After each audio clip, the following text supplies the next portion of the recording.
This is fantastic. We've been waiting some time for this, so I just want to cover a few things here before passing that back to Landon. One is that we are going to have, hang on here, I just got this. Yeah, I was just going to kind of walk through the agenda. You all should have a copy of that. Basically, we're just going to look at why we're here, which is a little bit of what I'm going to do here, what our goals today are. We are going to look at topics like math enrollment, acceleration, completement. We're going to look at multiple measures, which is going to be a big thing this year, trying to at least get that definition down and see where we're doing things that are alike and different. And we're going to have a few breakout groups. One is going to be by institutional team. And I'll tell you, we're going to have one of those groups that I'm going to be in, where the schools that just have a few people on, like one or two or three people, they're all going to go there. We are also going to have breakouts that are going to be the course working groups, the advisors. Then we're going to wrap up and we're going to look at what this year is going to look like. Up to this point, as you all know, we have spent a lot of time working on things like renumbering, but most specifically to today, redesigning courses, specifically the co-requisite courses. And we've got a lot of different options on that one. You all worked with that, with the course leads all through last spring in particular. And that kind of got brought to a vote that we pulled back on because there clearly wasn't consensus. So this is going to be a huge thing today and going forward, is really looking at these. Where are we? Do we have what we need? What things do we want to change? In particular, we're going to look at the competencies. We're going to look at what's expected. And I know we're going to have some addresses today from the Dana Center that are going to look at some of that too. As I think you know, Shelley Ray retired in June. Carol Jonas Morrison is going to be our fearless independent leader for the time. I don't know about fearless, I'm fearful. You're from Australia, you fear nothing. You can't live with those spiders down there if you're fearful. At any rate, Carol has really graciously come on. We will add a co-chair in September at the 2 to 2. So that's going to kind of be our next big meeting after that. And outside of that,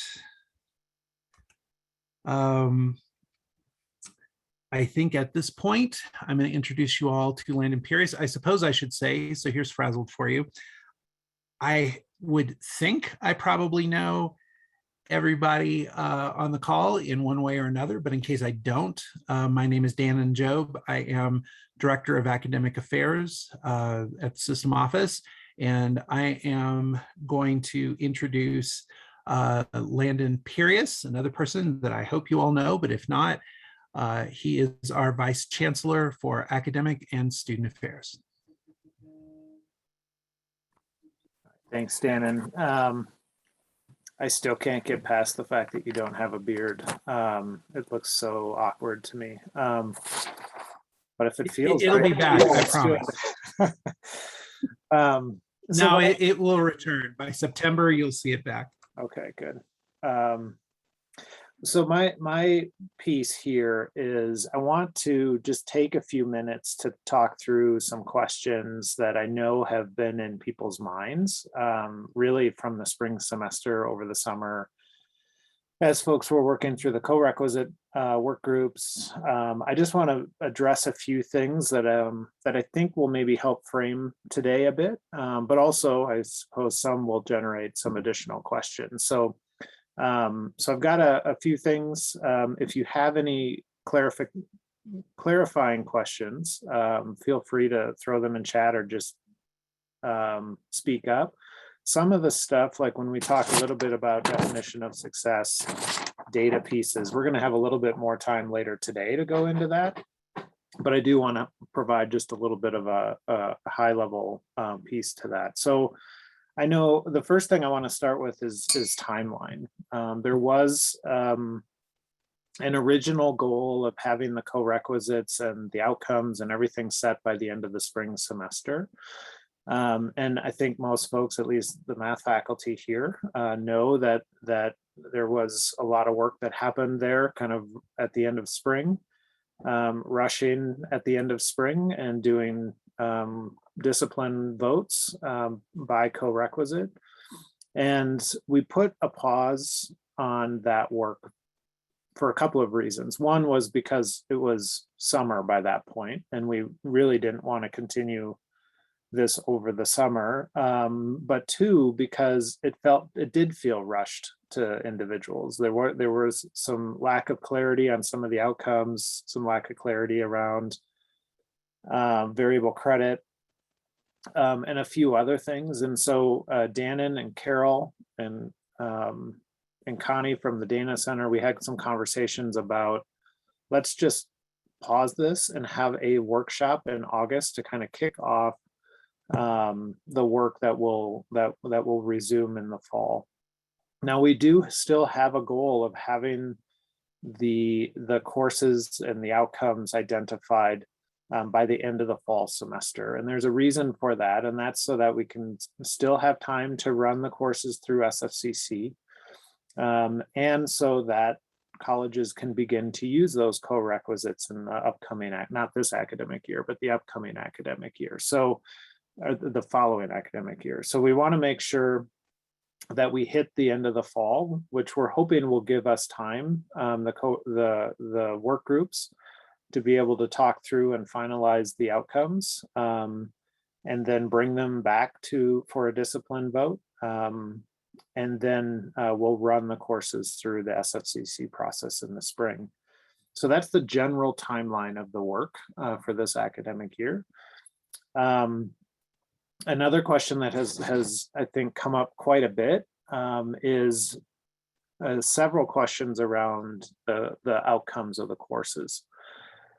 And so essentially what we're looking for is that each co-requisite course has a set of outcomes, but neither Dannon or I are going to dictate what those outcomes should be. Those should be determined by you all, the math faculty, and then agreed upon through a discipline voting process. And so I know that a lot of that work, there was a lot of work that did come to fruition at the end of the spring, but it's not done yet. So this will be an opportunity for those work groups to continue talking about the outcomes, to take some of the feedback we got in that voting process, and make some changes as you see fit.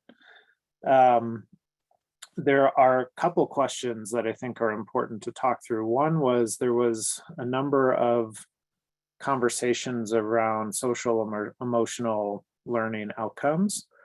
And I know at the end of the spring, I was on a call with the chairs of the co-requisite work groups. I'm interested and have would be supportive of those types of outcomes, but I'm not going to tell you that they're required. So if your group decides that they're important and you want them for your common course outcomes for the co-requisites, I'd be supportive of that. If you don't, I would be supportive of that as well. Now, I know there were questions about, well, how do you write these outcomes? How do you teach this content in a math class? All very good questions. And so we'll have a little bit of a discussion later today about what those are or what they could be. But I do want to reiterate that I'm not requiring it. Dannon's not going to require it. It's up to the faculty and the discipline whether those are outcomes in your co-requisite courses or not. And then the other question was around the variable credits. And Dannon, I'm going to say something, but I need you to check me if I'm wrong. So Okay. so my on the variable credit, I think folks in the math discipline who saw the outcomes at the end of the spring semester saw that for algebra, for instance, there was a variable credit option. There could be a 1 credit, 2 credit, or 3 credit option. And the question has been, do the outcomes need to be the same for those 3 variable credit options? And so my thought is, and again, Dan, and check me if I'm wrong, is that the outcomes do need to be the same, but because it's the same course number, but the amount of time you spend on those outcomes or the topics that you cover will differ depending on the number of credits that you have. And so so you do need to have some agreement on the common learning outcomes, but you could have topic lists or you could go into more depth into certain areas, and that might vary from class to class depending on the student needs in that particular class. So Dannon, what I just said, tell me if I said that the way you did. That's absolutely right. And we're cautious with variable credit, but yeah, this is a co-requisite, so it does kind of, the rules are a little different than they might be with, say, trying to run a Math 121 at 1 credit. Please don't do that.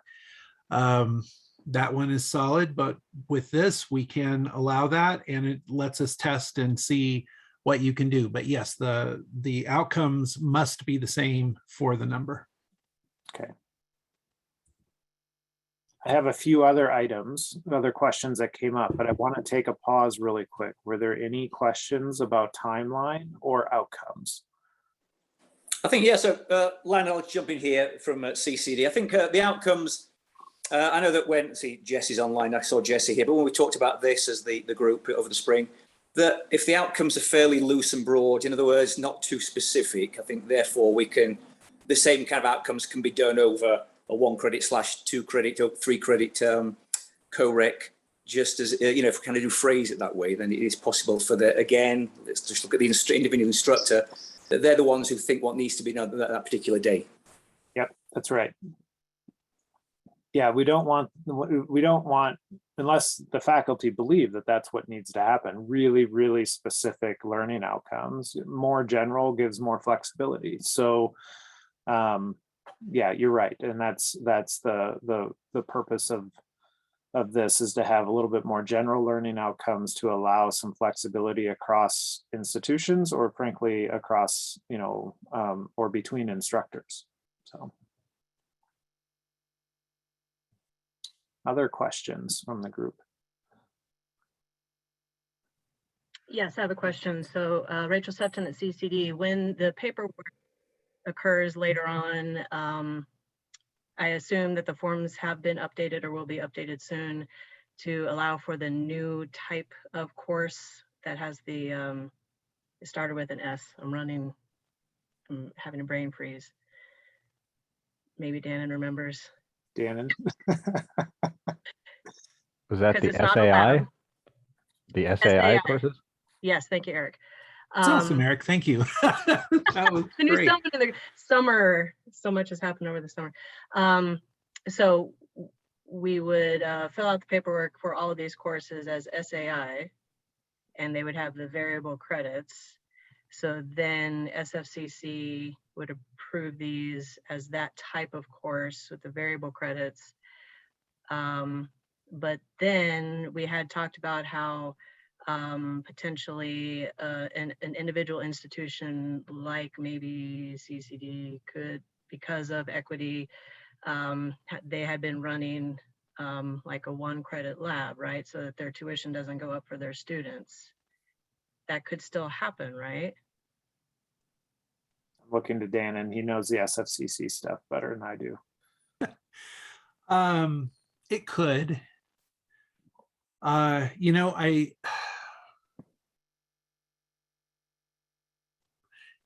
Because it's still 2 contact hours. The contact hours would still be the same as 2 SAI. Yeah, and we haven't really gotten too deep into the weeds on things like contact hours yet. I know the model you all are running, and I don't think that's going to cause any problems at all. SFCC isn't always as involved with that side of the house, those things. And again, these are co-requisites, and they're a little bit different from how a standard course would run, where we have to be consistent. If you think of like a GT course, especially, that's why I brought up 121. Proposing flexible stuff within that is going to be a little different, but I don't think that would be any issue.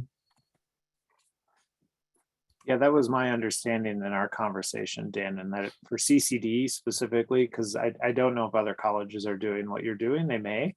I don't think so, but they might. Okay. That we want to make sure that, part of this, and I should have clarified this in the timeline, because I was really only talking about this academic year. When we actually implement these courses, now I fully realize CCD has implemented your 1-credit lab. But when we implement it, part of it, our goal is to have colleges have different things going on so that we can assess to see what's working and what isn't.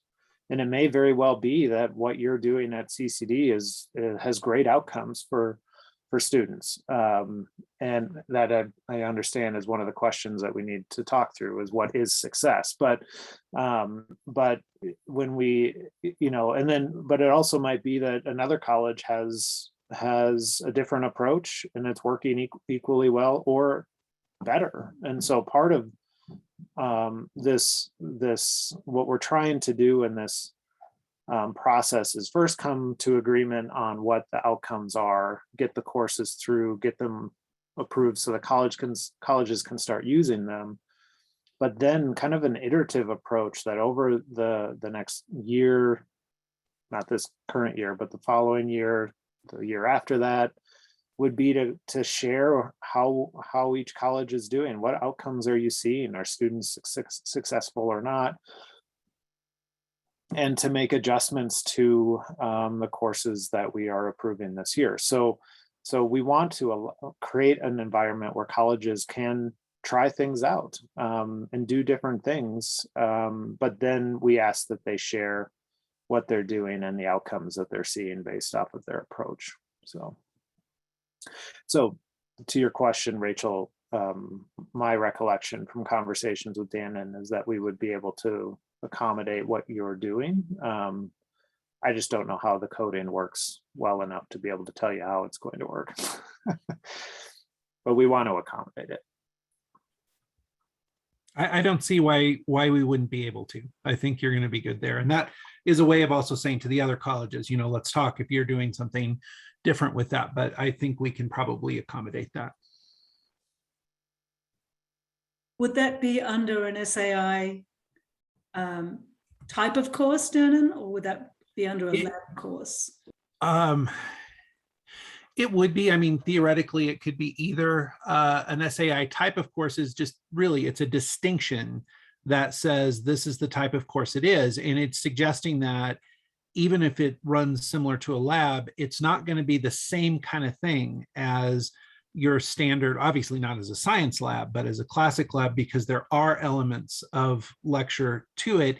It's just more, I mean, really what it means is just in time remediation, if that helps people. So you are that day wherever your students need to be, whatever your main course is doing, you're reflecting that. Maybe they need a lot of help, or maybe they're doing great and you're just kind of helping them along to finish up some homework or something that day. I taught a load of these in English, so that tends to be how it goes. Earlier tends to be a little more heavy on the lecture, later tends to be more heavy on preparation for in your cases, the final tests and things like that, a little extra help.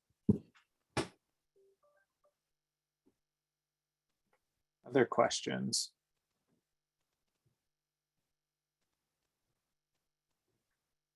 Danny, could you check through the chat just to make sure I'm looking right now. I didn't miss something? Okay. Okay, so I got positive responses on that. Good. If you all have more questions on that, please drop it in the chat or just shout out. That's something that we definitely need to understand, but that really is what that means, and it is created for these courses and the English courses. All right, so a few more questions. And again, just keep shouting out others that you have or typing them in chat. But there was a question around what is the role of the Dana Center? And both Dan and I see their role as advisory and supportive. And so the Dana Center has access to a lot of research, a lot of information going on at other institutions. They've done a lot of studies on what works and what doesn't. And so for us, they're here as a resource, which is why we have them, we invite them to workshops like today. We have them running the foci sessions for the college, for the faculty and for advisors. So there's also a component of professional development that we can engage them in as well. If there's a piece, if for instance, the faculty decide that it is important to have the social emotional component in the outcomes, but there are a number of faculty who aren't quite sure how to integrate those into their classes, we could work with the Dana Center to provide professional development to faculty on how to do that in their classes. So our relationship with them is really to help you to provide advice, to provide data, to provide professional development and support along the way. So that's how we see our relationship with the Dana Center, and I hope that's we want it to be supportive to you. Now, the last two questions, we are going to spend some time in the breakout this afternoon. But there's a number of questions about what is success, what are the types of data that we are collecting or could collect as it relates to this. And I think first and foremost, if we're keeping students at the center of what we're doing, there's certainly our students passing their gateway math course within their first year. And so that's if they are, then we're being successful, and if they're not, then we're not. And so I think that's now how you measure that will be a little bit different. But I think overall, we're looking to see that students complete whatever their gateway math course is for their program in their first year. But we're also very concerned about credit and cost, so time to degree and credit accumulation. Our students accumulating credits that they don't necessarily need in order to complete whatever their educational goal is. And are they accumulating costs, whether they're paying out of pocket or incurring debt through financial aid? Those are also important pieces as well. And then just the general pass rates for the courses. Are students passing the courses? And so how those, and the reason I bring these three up is these are the three things that have visibility to our board. They have visibility to the presidents through the chancellor. And so these, now there may be many other things we want to discuss around success, but these are items that our board is looking at. And so as it relates to data then, pass rates is fairly straightforward. Our students passing their courses with a C or better. Then cost and time to completion. Those are measures that are now being asked by our board. How much time are students taking to complete their educational goal overall? And then how much money are they spending for that? And then gateway completion is a measure that the board added about a year and a half ago.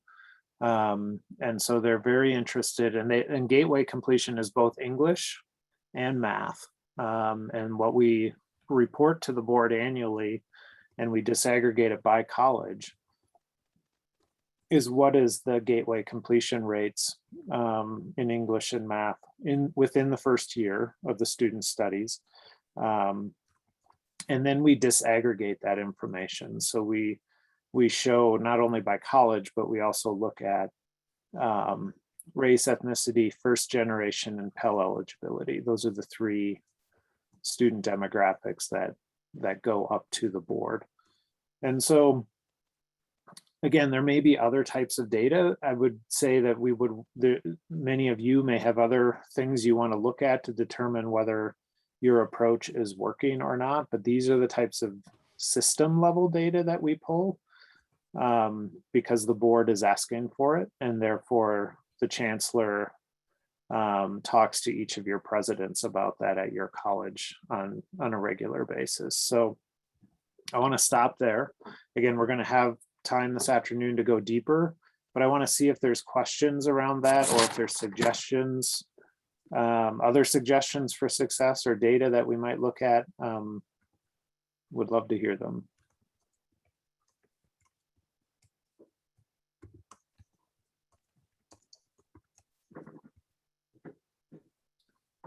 Landon, this is Pete from CCD. When we're doing that at the, in terms of data being presented at that level, is it overall pass rate, completion, and time to, all of those data points for gateway math in general, or is it going to disaggregated by the different pathways that we have in terms of which course is seeing success? Yeah, so that's a great question. When it comes to the board level, it's all aggregated. So we take all of the gateway courses, and we say, and then all of the students who took those, and we calculate a percentage of completion within the first year. So at the board level, it is not disaggregated down to the individual gateway course that's required for that student's pathway. But I do think that is something we will want to do as a group, because we will want to, because it might be working really well in algebra, but not working in stats. And so we would want to be able to see that, because if it's working well in one area, let's not touch it. But if in another area it's not, we might want to make some adjustments. So the board doesn't see it. Frankly, the presidents don't see it either.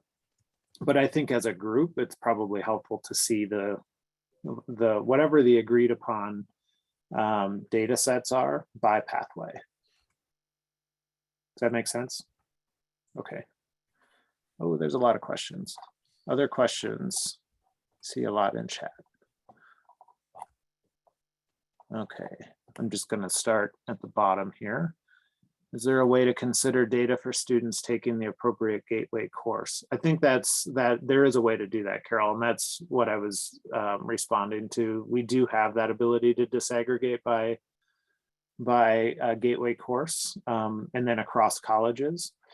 And my question, if I'm sorry for interrupting, Landon, is more in the context of at our college anyway. I think there's a lot of students taking Math 121 who would be more appropriately taking 120 or 135. So it's more along, the question is more about that. Yeah, that's and Pikes Peak is kind of in an awkward spot because of your relationship with UCCS, and there's still pretty heavy insistence that students take algebra, whether or not that's needed for their actual pathway or not. And so the way we could do that is when EAB was set up, and DegreeWorks, which is the degree audit system that checks course requirements for degrees, is if the student's taking a gateway course that isn't identified as the gateway course for their pathway, we could run reports against that. But I don't know how to handle the UCCS question specifically, because Me either.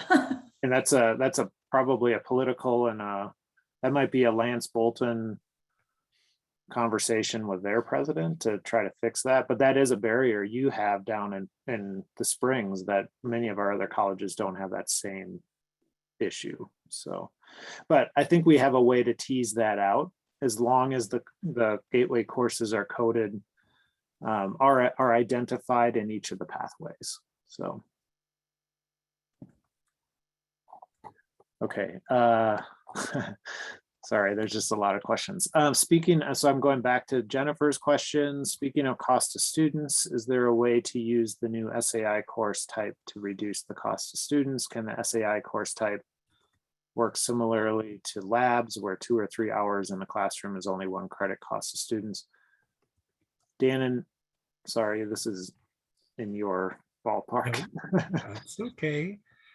I was actually just answering Jeff's question there, Okay. but in the chat, but I guess I will start by answering that in person because he was asking about the metric, and this is an important one to me with co-requisite, with placement, co-requisites, how things are being used. We're going to hear a little this morning on multiple measures, but this is actually going to be a group. So we're not really reconvening the old group. We're kind of creating a new group this year that's going to focus on that again. And that's kind of what I mentioned earlier with trying to define that better. This would be something we'd really want to track for that, because we do want to see what methods are being used, how effective are those methods, and to define the measures as opposed to the methods. How are you combining those methods in order to arrive at that? And some of that's going to be hard to track by data. Landon, remind me what the one before that was, because I was Sorry. able to answer that. No. So you answered Jeff's? Yes. Or, okay. So back to Jennifer's, it was speaking of cost to students. Is there a way to use the new SAI course type to reduce the cost to students? Can the SAI course type work similarly to labs where 2 to 3 hours, where 2 or 3 hours in the classroom is only 1 credit cost to students? I think that gets back to contact hours, because that's more or less how you'd use that. CCD is doing that so that it's, so what they are doing is they are basically doing a lab that is 2 hours. The student pays for really 1 credit, but the instructor receives full credit for 2. But that also kind of gets into the problem of that, which is that, that's kind of an institutional decision on how they want to pay. So the SAI itself, unless you kind of mess with its contact hours, was designed to make sure that it's a 1-for-1 contact, or that it pays for all of that lecture. Michael, you actually may be able to explain that side of things more than I can, because I never enter that sort of information. I just see it and I know how it functions.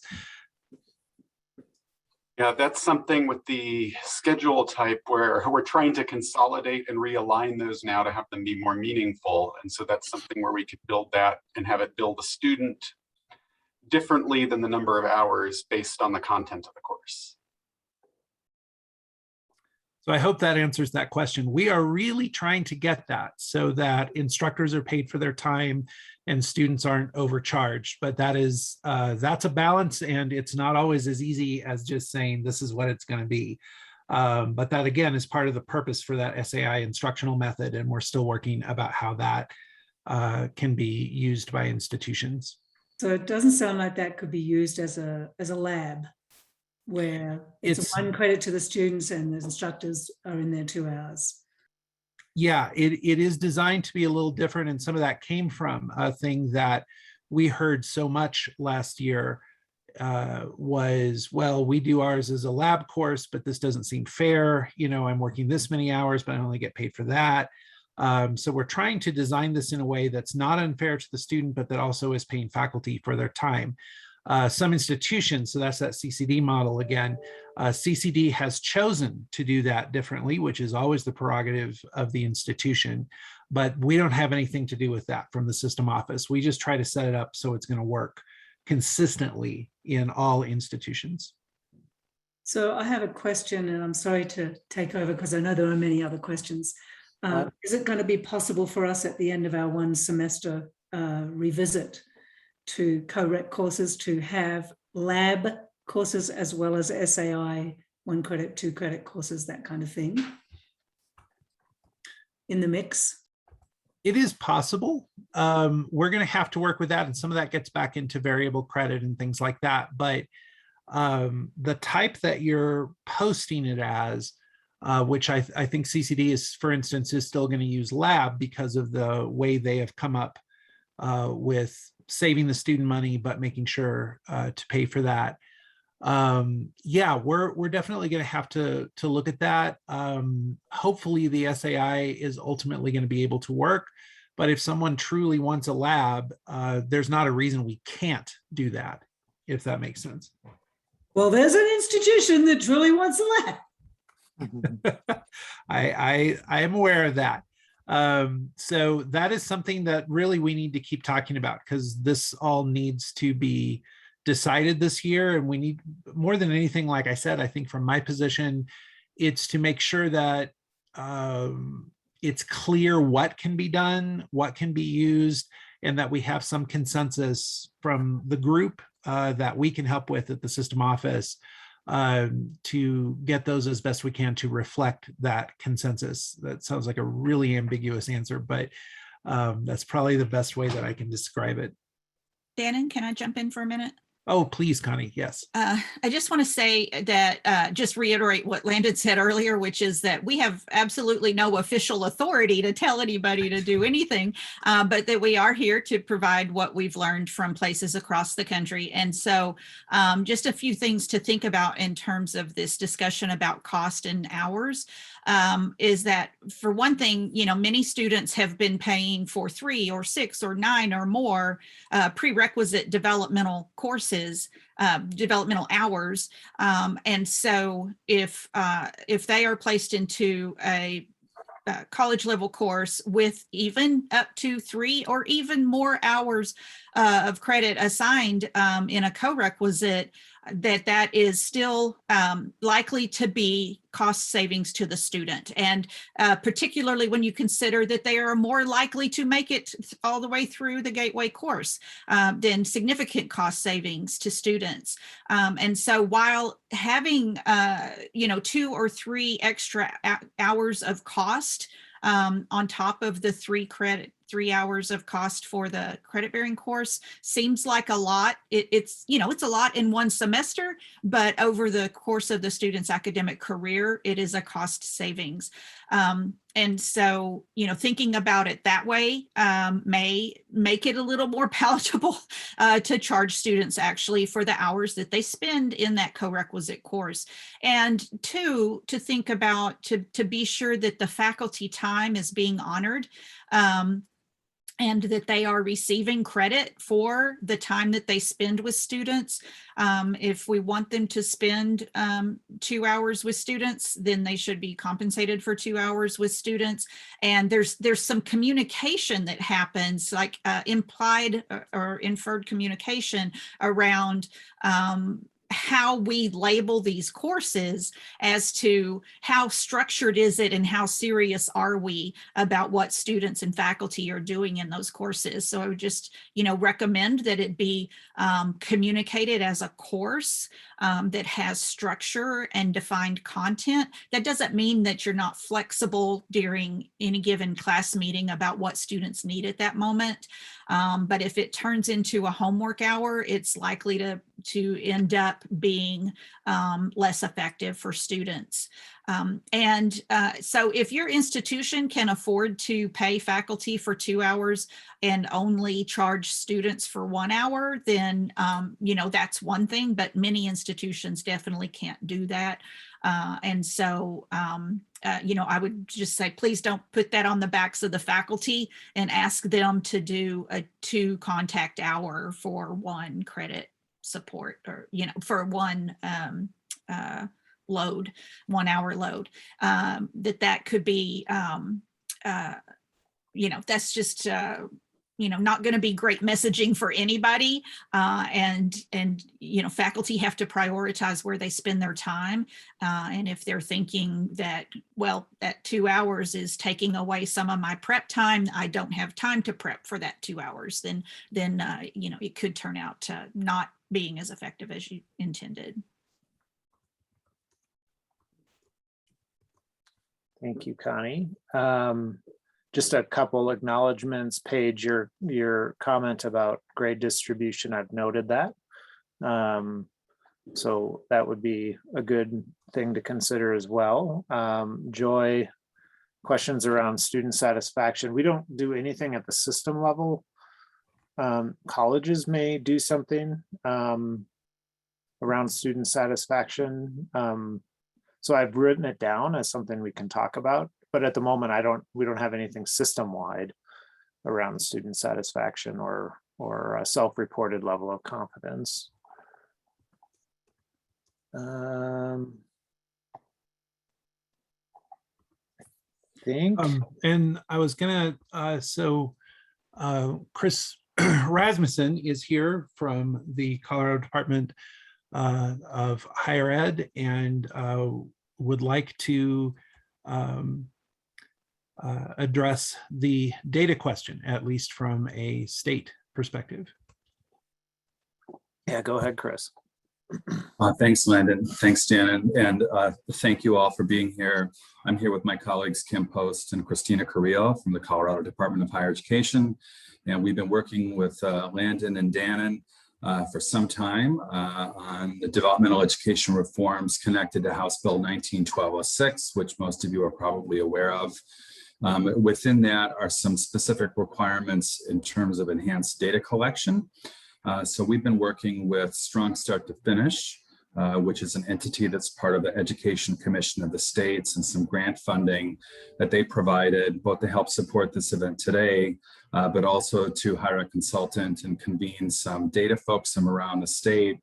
It's been a 2-year process really to think differently about the way that we categorize and track placement of students into developmental education, and then see what happens later based on the type of intervention. So it's in process. We're working to finalize the plan, but essentially we want to recognize that much has happened over the last several years.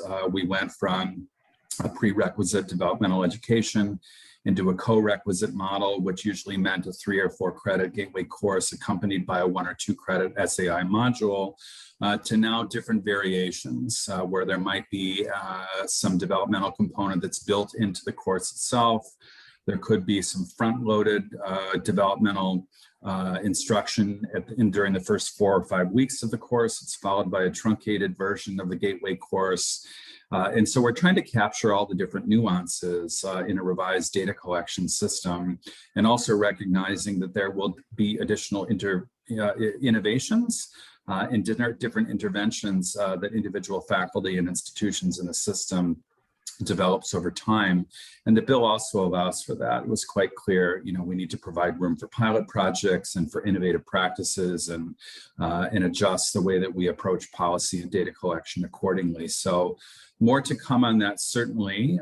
Dannon's been part of those conversations along with Michael Schulman here from CCCS and folks from across both the system as well as other institutions in Colorado that do developmental education, including Colorado Mesa and Ames and CMC. So Kim, don't know if you're in a position to go off mute, but welcome any additional comments you want to say about that, or on behalf of the department. I don't. Chris, Okay. You set it up really well. Thank you. Sure. So thank you, Landon, Dan, and the group that's here today. Really appreciate this opportunity.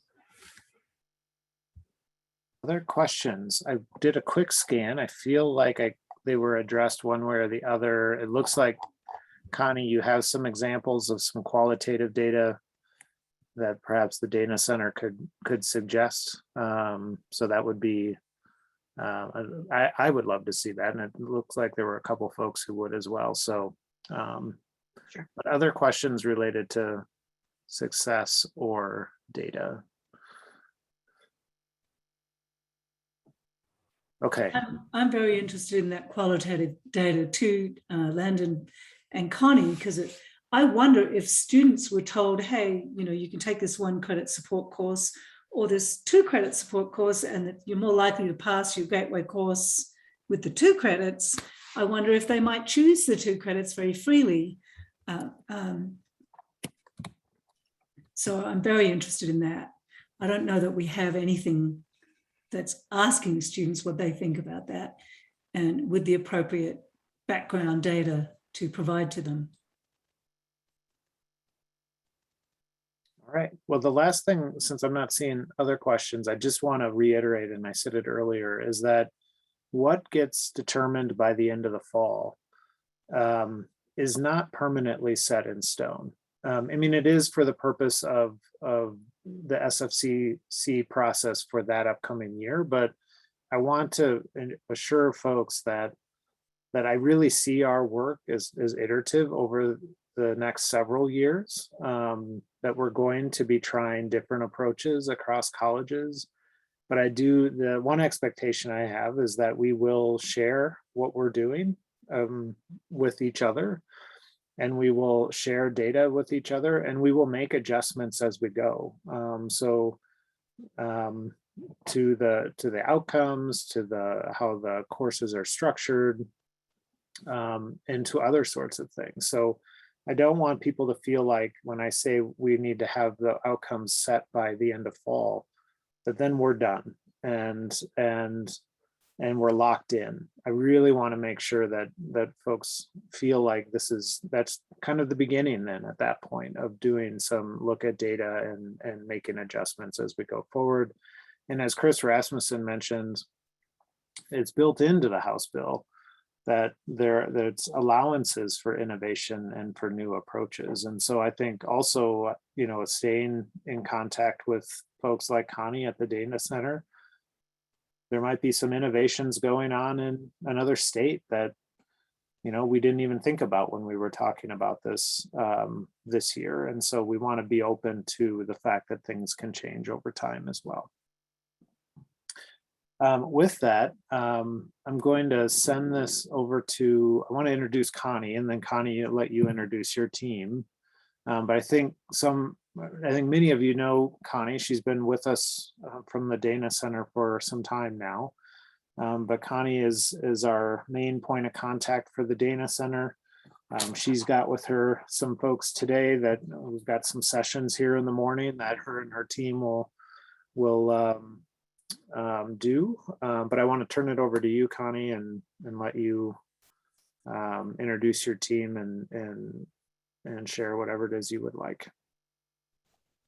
Great, thank you, Landon. Sorry. Okay. I'm going to share my screen and just really to put some pieces of information out here before we get good started. So one is that this workshop is billed as math pathways and co-requisites, and for math faculty and advisors and administrators, that we've done some work in the past, and I'll kind of run through really quickly what that work has been. But we know that there's always turnover at campuses. 2 years ago, I was at Aurora, and Shelley was just coming on as chair there, and now Shelley has left. And so that happens, at the faculty level, the administrative level. And so there's often times when we need to kind of go back and do some background work for people who are new to the work. So we did put out as an option that there is a webinar that you would be welcome to view about why co-requisites, what's the evidence for co-requisites, and the data behind it. And another option was to do a reading about the case for math pathways, which includes co-requisites. And so if you did any of that pre-reading or previewing, then potentially maybe we could take some time over lunch if you want to ask some questions, that sort of thing. So just let me know. In the upper right-hand corner, you'll see a tiny URL, which is a link to a Dropbox folder where there are resources from both the previous interactions that we've had as well as today's, what we loaded in advance for today, but we can add additional things as well, including these student surveys that Tammy did and that we've got from another institution as well. And so I have with me here today Tammy Marshall from Cuyamaca College in California. We really like, when possible, to bring people who are in the field doing the work, right? So I've been at the Dana Center for a while. Heather's been at the Dana Center for a while. And so we've been out of the classroom, out of the administrative side. And so while we can bring that national perspective and the things that we've seen and supported in other places, Tammy is still on the ground day by day doing the work. And so having her perspective is very helpful. Just a little bit about myself for those of you that don't know me. I am former math faculty. I taught adjunct for a community college and also taught at a university for a couple of universities for quite a while. And so then I went to work for the Dana Center full time to work on the math pathways and co-requisite work. Tammy, are you there? Do you want to say a little bit about yourself? I haven't left. Yeah, I'm still here. I am, good morning, everybody. I am Tammy Marshall. I am the chair of the math department and also a math faculty member at Cuyamaca College. Cuyamaca is about 15 miles east of downtown San Diego. And we've been working on, we instituted and implemented the transformations of multiple measure placement and co-requisite support courses in fall of 2016. So 5 years ago now. And so we've been working on it. We worked on it, I guess, about a year and a half prior to that. So working on it for a while. I've been working with the Dana Center for probably 4 or 5 years as well. And I'm happy to be here. I'm going to talk with you guys today about multiple measures and some other things. And I'll be here. I am going to step away for a minute. I have to take my daughter to camp, but other than that, I will be here. Thank you, Tammy.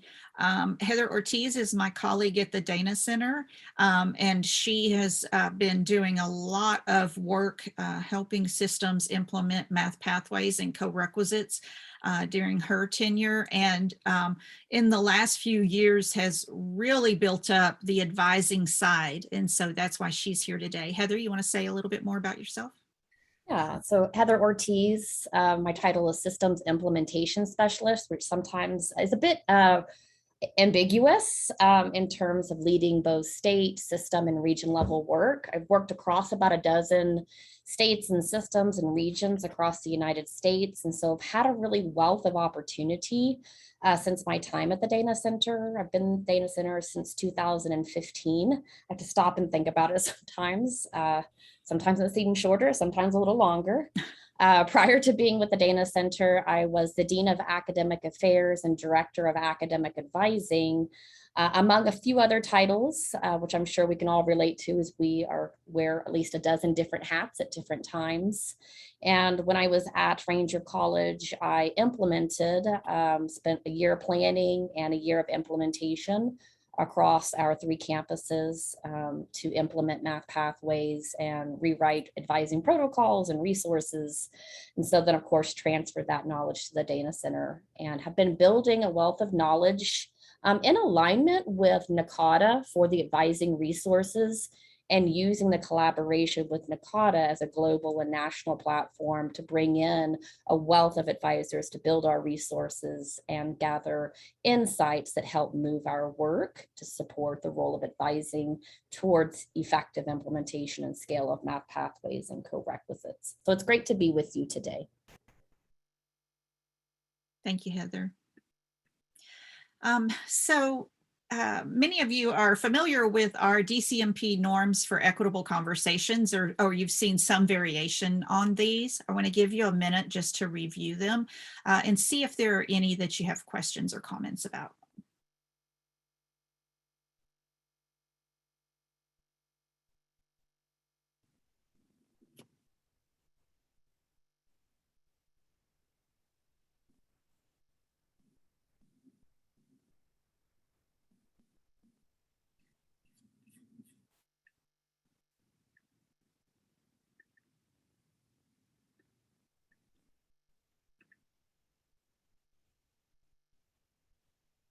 So you can see that norm number 3 is seek clarification in language and ideas. And so I would encourage you that if you have questions about any of these or even anything, throughout the day, be sure and let us know. You could drop something in the chat, or if it's something really specific to the topic at the moment and you want to unmute and share, then please feel free. Okay. You may or may not be familiar with the Dana Center itself, so I just wanted to do a really quick introduction for those of you who are not as familiar. We've been around for about 30 years, and a lot of our early work was around K-12 math and science, and we still do a lot of work there, working with systems and states to drive equity-minded improvements in public education, in particular around math and science, because we know that math and science are, one, oftentimes barriers, but two, when done well, can really be a springboard for students to upward social mobility. On the higher ed side, we do most of our work around math pathways and the principles for math pathways that we'll look at in a little bit. And in the last few years, we've really started to attend to the fact that there's kind of a rocky gap between K-12 and higher ed. And so we've been doing a lot of work in the transition space. You may have heard of the Launch Years Initiative to bridge those gaps between K-12 and post-secondary. And that work is the first kind of iteration of that work is wrapping up this fall, and then we will move into phase 2 and start refining that work. Everybody is pretty familiar with Zoom features by this point, right? But just ask you to stay muted. Everybody has been, but if you do want to speak up, remember to unmute. If you feel comfortable with your video on, that's great to have those personal connections. And if you need to have your video off, then we definitely understand. If you'd like to rename yourself so that I know Stacy has already kind of set up the institutional teams using the registration list, but if you want to put your institution initials in front of your name, and that way everybody knows where everybody's from. So I would encourage you to do that. So I mentioned that we've had several interactions before, starting last December, and then February, and then now today. And so within that Dropbox link that Tammy dropped into the chat, you can see the folders for each one. And so to focus on today's, then there'll be a folder that's got some reports and resources. We can change that. We can add to that the sample surveys that we talked about. Carol's asking about changing her name. If you go to participants, and then you can hover over your picture, or you can go to the participant list and hover over your name, and it'll say like more, and one of the choices is to rename, and it'll give you that option. So we've got this folder for reports and resources. We've got a folder that says upcoming professional learning. So I'm going to talk about that a little bit in a bit. And then we've got action items, today's agenda, and then an implementation timeline. So the action items document is very informal. It's just, if you've got a piece of paper you're jotting notes on, that works great. This is just a Word doc that if you wanted to have something a little bit more formal, it prompts you to remember to say who's going to be responsible for this action item, what date, that sort of thing. What date do we want to have it completed by, and that sort of thing. Implementation timeline, you may or may not need that today. It depends on where your institution is in planning. We'll introduce that later. So if we go back to the upcoming professional learning folder, then we have 2 foci series coming up, and there's been some really strong participation in our previous foci series in Colorado. So I recognize a lot of names today from being in the equity series. And so we've got two others. Heather developed, worked with some external folks, external experts in the field of advising and equitable practices in advising to create Series 6, supporting advisors to scale math pathways. And so there's a fall cohort coming up for that. The deadline for registration is September 2nd.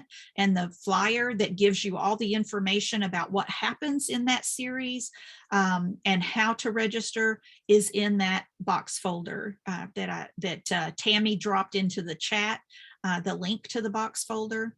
I will say, if you haven't done one of the FOSI series, just a little bit of information is that it consists of 6 2-hour meetings, and you have some short assignments in between to kind of put the recommended practices into place, and then come back and discuss them in the next meeting. A brand new series that we have is for co-requisites. And so promoting student success in college level courses, designing and improving equitable and effective co-requisite courses. This is not about structures and policies and things like that. This is about the classroom experience. And so some of those things that you were talking about previously, there is a big piece in here about metacognition and social emotional learning and content design, assessment, things like that.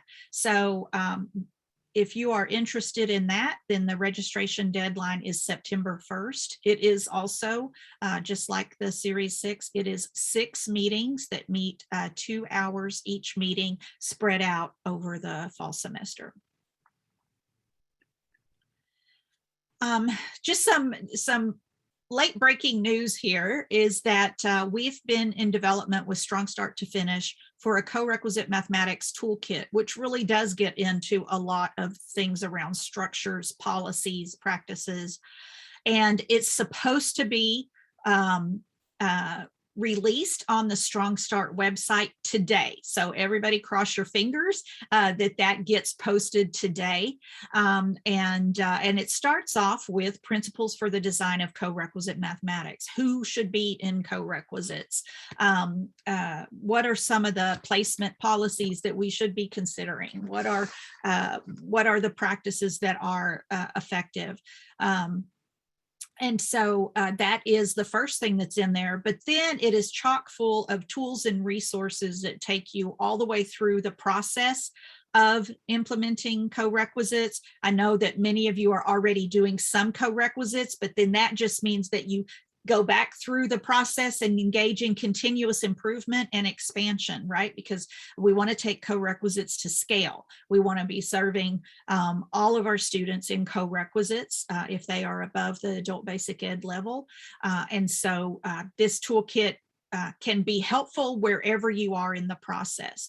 Also, Landon mentioned about, staying in touch with things that are emerging in the field. And so we made our co-requisite toolkit dynamic so that we can update it as we go. And so there are links in there to Dropbox folders, similar to the one where your resources are now, where as new material becomes available, new data, new guidance about co-requisites, we can always update this with the latest and curate what's there, retire things that maybe have been improved upon. I think I'll stop for a minute because I've just said a lot. So are there any questions that anybody would like to ask or comments that you'd like to make?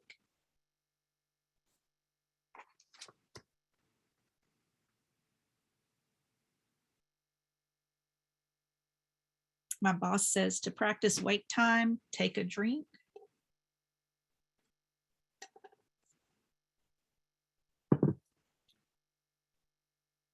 Okay, I'm not seeing any questions, but feel free to drop them in the chat or unmute as they arise.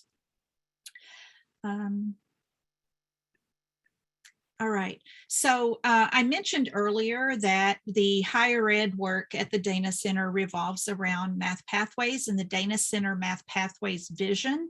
I'm going to give you a minute to read the vision.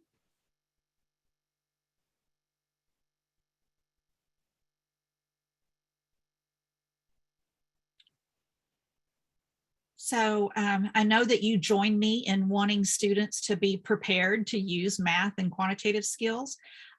We definitely want our students making timely progress and completing their certificate and degree. And that discussion about social emotional learning earlier, we want to support them and empower them as mathematical learners. We know there's a lot of math anxiety out there. And so helping students become stronger mathematical learners and just stronger learners overall. And those are some of the things that co-requisites can help with. I think Chris mentioned House Bill 19-1206, and it specifically mentions removing equity gaps in higher education by ensuring more students have access to supplemental academic instruction. And so there's been a lot of kind of discussion about what does supplemental academic instruction mean, but we definitely need to focus on this removing equity gaps as well. If we want to think about Coloradans being upward social mobility, then we have to think about all of our students. And what we know right now is that those with certificate of degree, there are large equity gaps. Latinx students only at 29%, Latinx adults only at 29% with a certificate or degree, African Americans at 39%, and where whites are at 64%.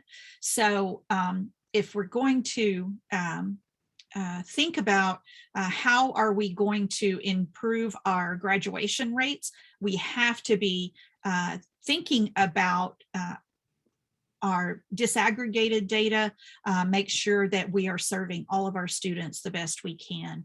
I would say more about what I mean about upward social mobility for sure. So, you know, there's a ton of research out there about the financial impact that a college degree has on lifetime earnings. And also when you think about generational wealth. And so if we can get students on a path and completing the path to a degree, then that greatly increases their earnings potential over their lifetime. And then that then impacts their children's financial stability over time. Heather has raised her hand. Heather? Connie, I was just going to add to that. It's also a bit of mindfulness in terms of the career pathway that a student does choose, and that economic mobility for a family sustaining wage upon receiving a certificate, transitioning from the 2-year to the 4-year, and understanding where there is over or under representation for gender, race, ethnicity, first-gen Pell eligible students, and when they leave with a degree, what are their potentials for moving upward economically as well as socially and having those livable wages. And so there is that responsibility in terms of helping in terms of the mathematics to have that movement upward.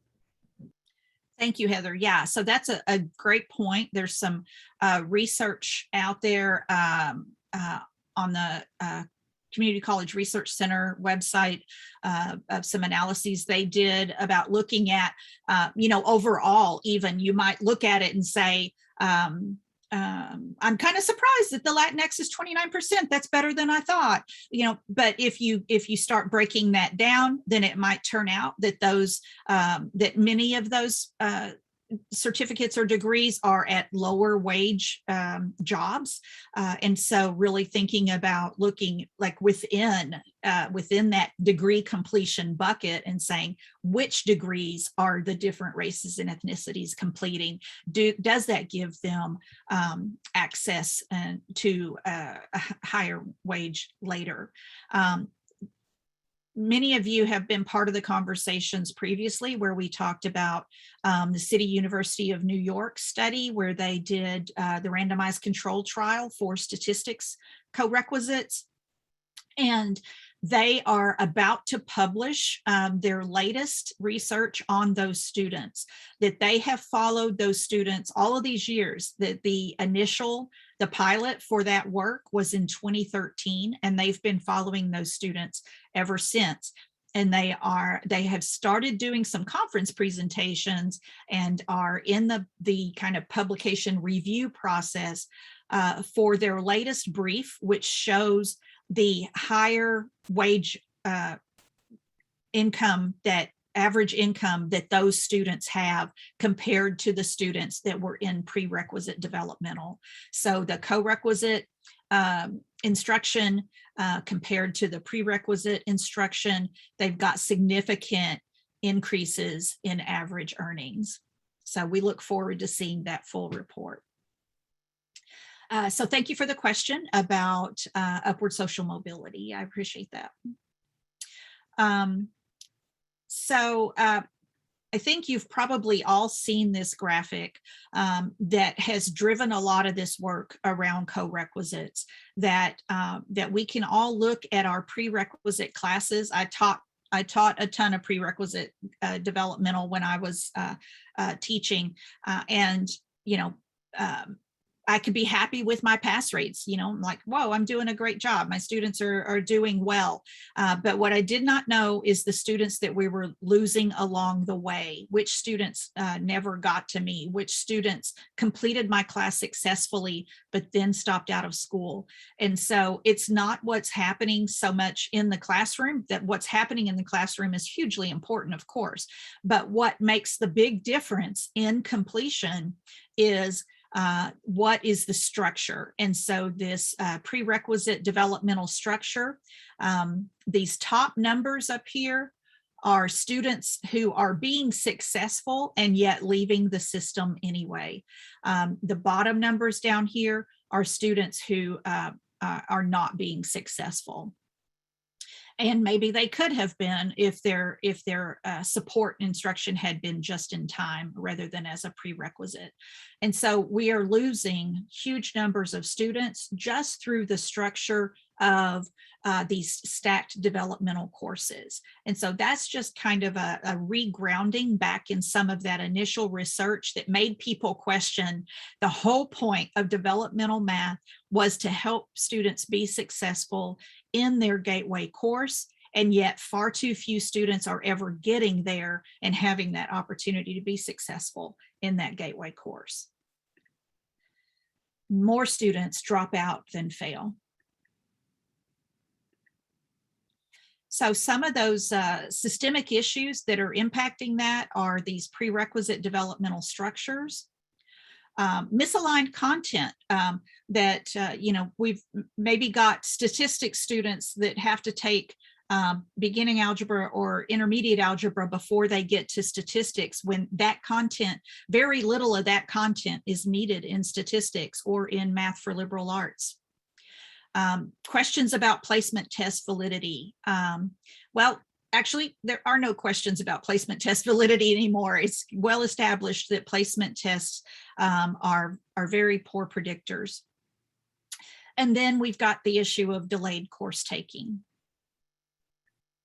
And so some of the solutions are, well, you're already engaging in the co-requisite math work. That's great. We just need to make sure that all students can be served by that.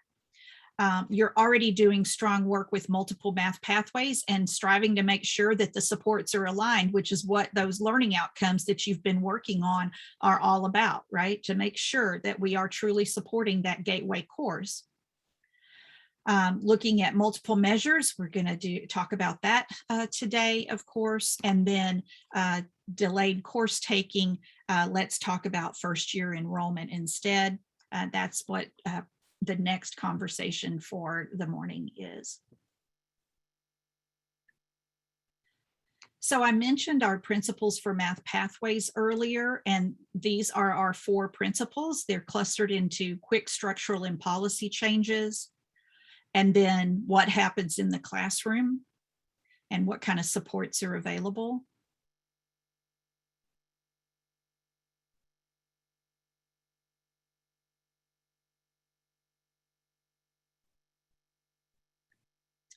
And so I mentioned our previous interactions that we've had. And on December 4th, we talked about math pathways and co-requisites.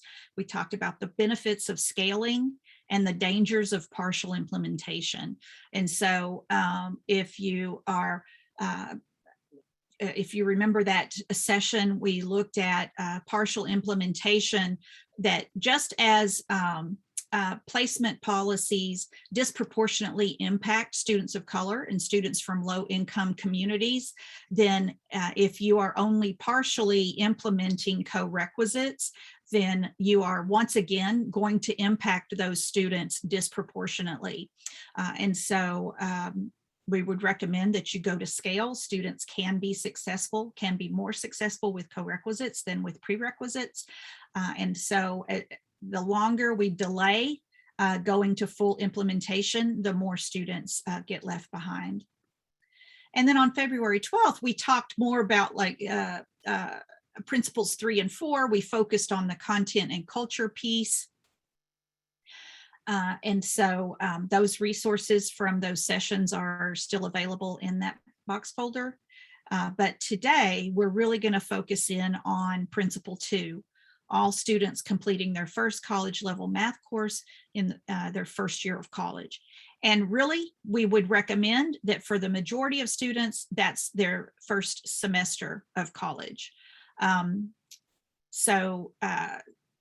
The reason we say first year is that we know that if a student is in developmental English and developmental math, that having 6 hours of English and 6 hours of math, and that's all they're doing in that first semester, then that's not great for a couple of different reasons. One is that if students can gain competency in reading and writing, then that will impact their math course. And so if students have need in both areas, then have them do the English co-requisite in the fall and do their math co-requisite in the spring. That also helps you balance your faculty loads as well. But the other thing is that it's also really important in that first year for students to get some experience with some classes that they can really see the relevance to their program. And so, if you can get them into one of their program classes in that first semester as well, that really helps with their purpose and belonging. Connie? Yes. I wonder if I might interject, as I think a very relevant question that Peter asked is Thank you. I was going to say something, Heather. Yeah, just the issue of math pathways as it relates to students confirming their program of study and taking math in their first year. And that is that is an overwhelming challenge that we do face when we are engaged across the nation. Is we have a lot of, and the trends are showing that we do have students coming into our higher ed space and they're exploratory.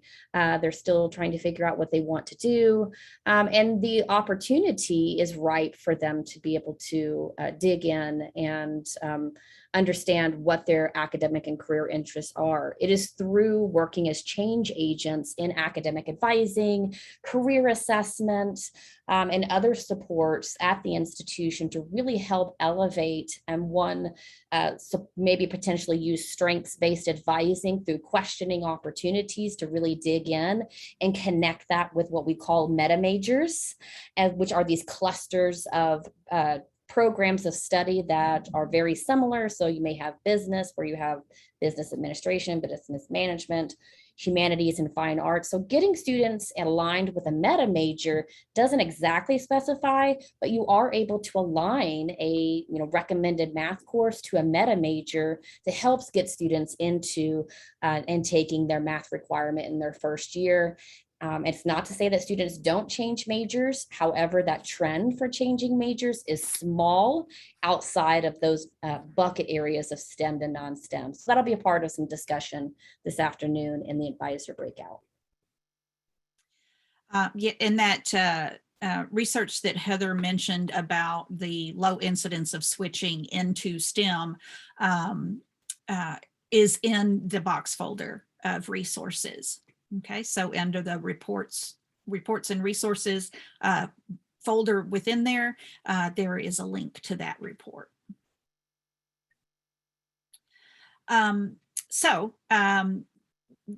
As Heather mentioned, that if we can help students explore their interests, that we can at least figure out which big bucket they're in. Is it a big bucket that is best served by math for liberal arts or statistics, or those students who are STEM intending and will need to take calculus? So evidence of full-scale implementation of this. So just making sure that we understand that with Math Pathways, it's not just about offering the courses, but I think maybe it was Carol's point earlier, like, is there a way to check and make sure that students are actually enrolling in the course that we're recommending that they take? And so evidence of full-scale implementation is that we've got placement based on multiple measures. That we've got students assigned to developmental ed enrolling in a one-semester co-requisite course rather than a prerequisite. Any exceptions are based on evidence that students are likely to be more successful in another structure. And so far, no such evidence exists. And so that's one of the things that a lot of people are trying to do. They're trying to drill down on how do we identify which students would be better served by a prerequisite. And so far, they've not found any indicators of students, a student characteristic that signals to us that this student would be better served by a prerequisite than a co-requisite. And so we want to make sure that policies and practices ensure that students take and complete college level math in that first year, and for most students in that first semester. We want to be sure. So Carol, can you, let me see if I can answer your question. How are some colleges getting students to take college math in the first year? They're putting it on the academic map. The student has chosen a program or a meta major, and it is on their guidance that this first semester you will be taking math, or, you know, like I mentioned earlier, if they have developmental need in both places, then they do English in the first semester and then math in the second semester. We do want to be sure that we are doing that equity check that we talked about earlier. So does the demographic composition of students in each pathway reflect the overall student population? If we're not careful, what we can see is that students of color can be diverted away from the STEM path. We know that students of color are disproportionately impacted by placement tests. And so we look at these placement test scores and we're like, not really STEM material. Of course, that's not the way we say it to the students, but that's kind of those implicit biases that can happen, that, oh, the student did not do well on this exam, on the, you know, the SAT, the ACT, their high school exams, things like that, that the students did not do well. So, you know, we encourage them in a different field. And so we would encourage you to be looking at your pathways and say, you know, is the STEM path reflective of our overall student population? Is the statistics path representative of our overall student population, of the demographic composition? And then similarly, the students who are being referred to developmental ed. And as long as you're using placement tests as your measure for developmental ed, then your demographic composition is going to be distorted in developmental ed because of the disproportionate impact of those exams. So I want to give you a minute to do some individual thinking, some quiet time. to think about first semester enrollment in college level math. What are some pros and what are some cons? Some of you have mentioned some of them already. So for example, if the student has no idea what they want to do, you know, that could be a con. How do I know which class to put them in? What are some pros to getting them into that first semester enrollment? So I'm gonna give you a minute to think about that.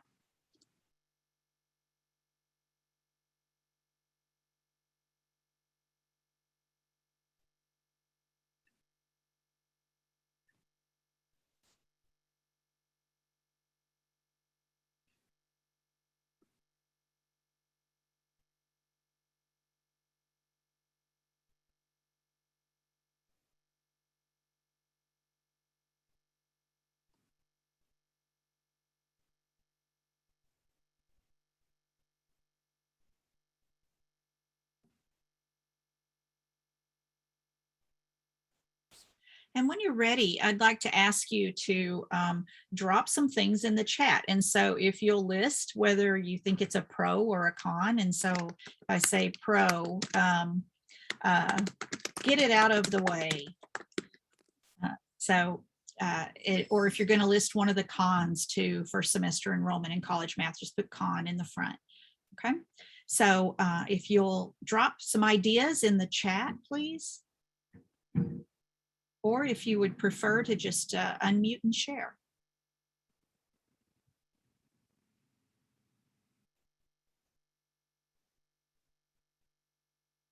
Thank you, Eric. And if you'd like to comment to each other at Eric, what about this? No gap from high school.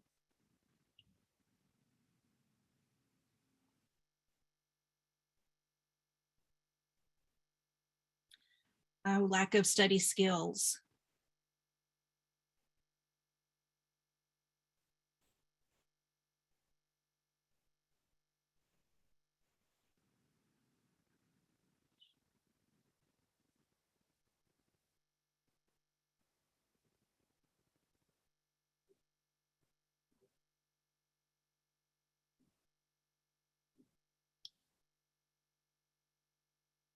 Students unsuccessful in the first semester are unlikely to re-enroll.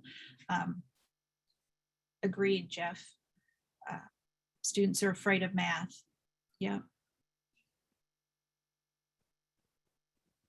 Momentum needed. Our biases may be shattered. Thank you, Rita.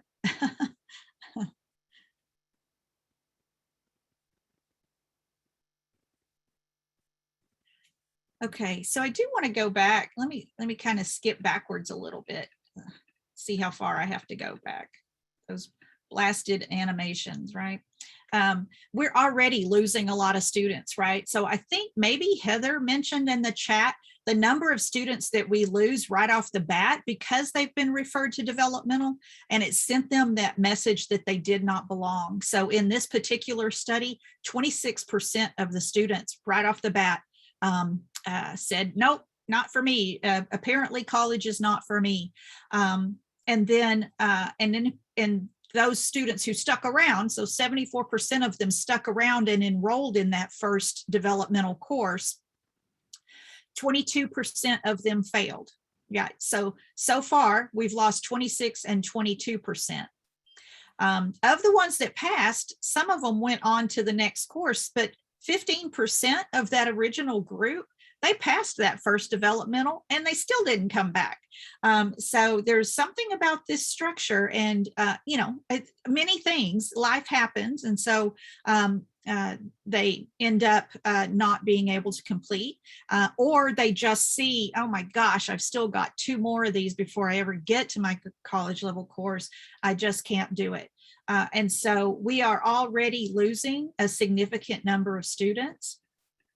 And so, yes, some students will fail the co-requisite course. It's almost a guarantee, right? But you will keep far more of them under the co-requisite structure. All right. So, oh, sorry, I meant to go back here and stop. Let's see. Yes, so kind of related to that, the benefit of getting a semester under their belt of other classes gives them greater confidence and motivation. So I think, yes, that's true. And sometimes part of what does that is that in their developmental courses, the developmental faculty are working really hard to help students develop those skills, right? And so the same thing can happen in the co-requisite. And so we were having this discussion earlier about social emotional learning and learner strategies and academic mindsets.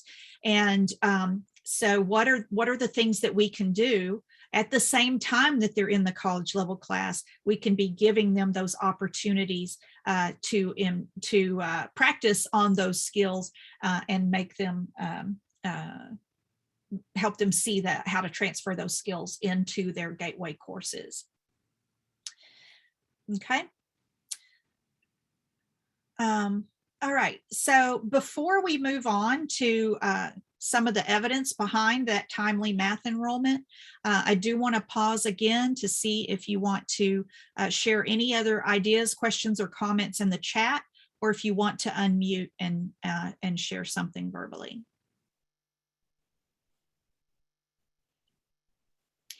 Tammy's commenting that, maybe we should have some of those skills in the gateway course as well, right? So if you look at what are your pass rates in your gateway courses now, is there work that could be done there? Are some students failing? They've been designated as college ready and they come straight into the class, and yet still large numbers of them fail. So what is some work that can be done there? So maybe some of these social emotional learning strategies, some of these time management skills, academic mindset instruction, maybe some of it can be built into the gateway course as well. There was a comment earlier about if the co-requisite students are slowing down the on-level students, and actually a lot of institutions report the opposite, that the co-requisite students are able to help the on-level students because they've gotten that help in their co-req class. They're able to bring those skills in and say, here, I can help you. I remember how to do slope. I remember how to factor. Let me help you with that. Okay. Anybody want to unmute?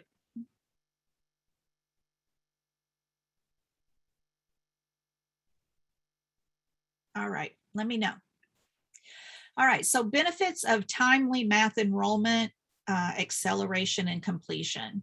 So right now, there are a lot of programs that say you could take any math. Now, it might not be this extensive of a list, right? Y'all have done a lot of work. You've done some really good work at identifying there's some special math that's needed for technical programs. The education folks, we know that they need some special math. Math for liberal arts, introductory statistics, medical calculations, and so on.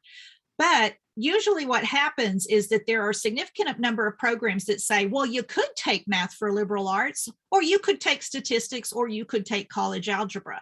There's usually a significant number of those. So kind of back to Carol's point earlier is, are students going into college algebra just because that's the one they're familiar with? That's the one their brother took. That's the one their sister took. That's the one their high school teacher recommended. That's what their advisor recommended. So if you've identified that really for this program, introductory statistics is really a much better choice, then we don't want to give students all of these options. And so you might have identified your math pathways, but making sure that the right students are in the math pathway that's best suited for them. And then we're not telling them when they need to do it. Oh, sorry, I should have updated those dates. So, like, yeah, you could do it this fall or next spring or the next fall or the next spring or anytime. And then we know what happens is they get to their final semester and they're like, oh, I have to pass this math class now. And if you've still got prerequisites to handle, it's like, wow, I'm finishing this semester. No, you still have 2 more math classes to do. There's no physical way to finish this semester. And so, and then, you know, so it could be that we've got this, these multiple stack classes that slow them down. When we give students all these options and we say, you could take any of these 3 or 4 or 5 math courses, you can take it any time during your college career, we're sending the message right there that this math class doesn't really matter. We're telling them, you know, any math class will do. You just need to check one of these boxes and you can check it anytime you want. When really we know that if your social science students were taking statistics, it would help them in their social science classes when they get to them. Math for liberal arts, you know, it doesn't impact as many programs as deeply, but if it teaches them better critical thinking skills, if it teaches them how to analyze what they're seeing in the news, hearing on the radio, then that is going to help them become better students, better thinkers, and better learners. And so we would really recommend that we don't give students, we want to give students flexibility and options, and sometimes we're giving them flexibility and options that ends up hurting them in the long run. And so that's something we really want to keep an eye on. I've lost my mouse. There it goes. Okay. So the guided pathways model has demonstrated the importance of clarifying students' paths, helping them choose and enter the pathway, and then helping them stay on that program of study. And that there's been a lot of study to determine what are those metrics that really indicate what is going to give students momentum. So there was some discussion about momentum in the chat, and momentum is really important. So there are some early momentum metrics that can really tell us something about what is going to predict students' likelihood of completion. And so this shows some of those early momentum metrics. English in the first year, math in the first year, English and math together. And so over on the side, you see that this is 3 colleges that have been anonymized. Okay, so there are 3 systems, 3 college systems that have been anonymized. So System X, System Y, and System Z. This is true data, just anonymized. Getting 6 credits completed in the first semester is a momentum metric. Getting 12 credits in the first semester is a momentum metric, persistence, and so on. Now, what this is showing here is the momentum metrics that predict completion, timely completion. And this graph is showing what students are doing this. Of all students, how many are doing this? So when we focus on math, lost my cursor again. When we focus on math, we see that we know that math in the first year is a momentum metric, and yet fewer than 20% of students in these 3 systems were completing math in the first year. Okay.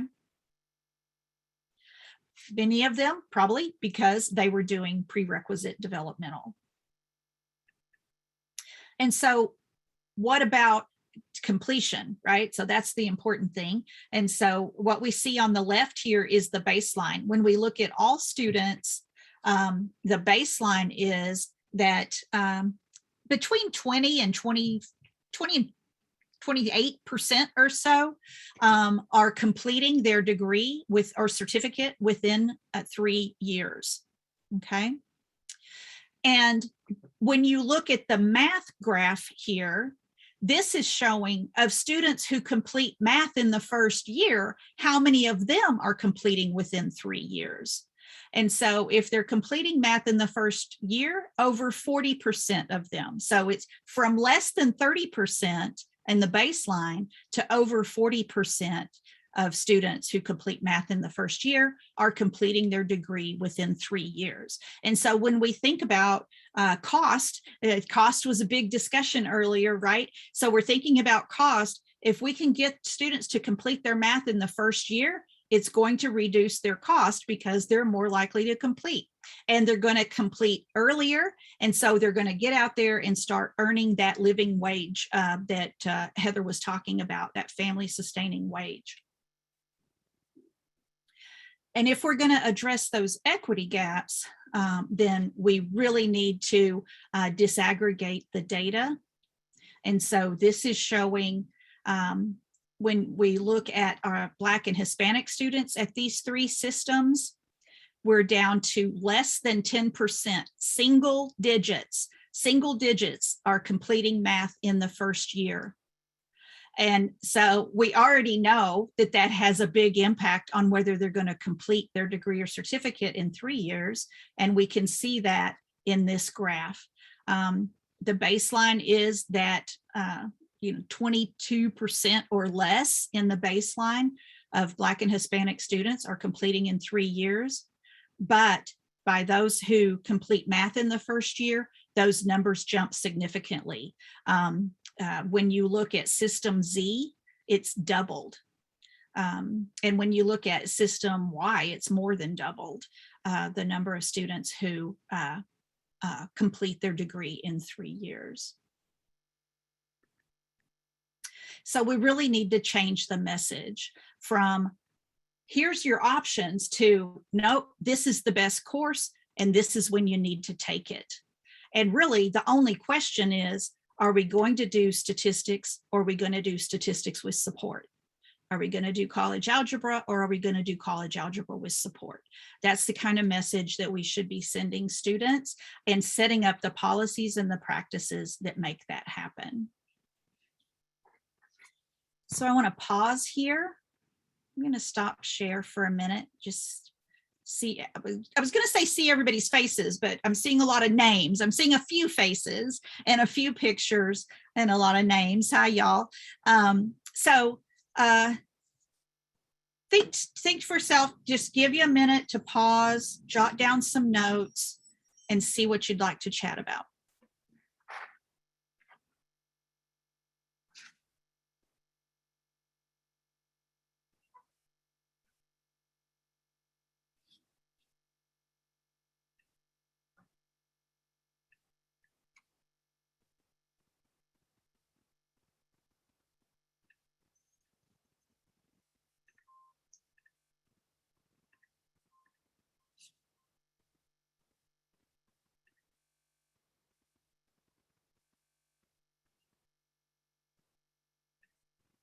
Anything?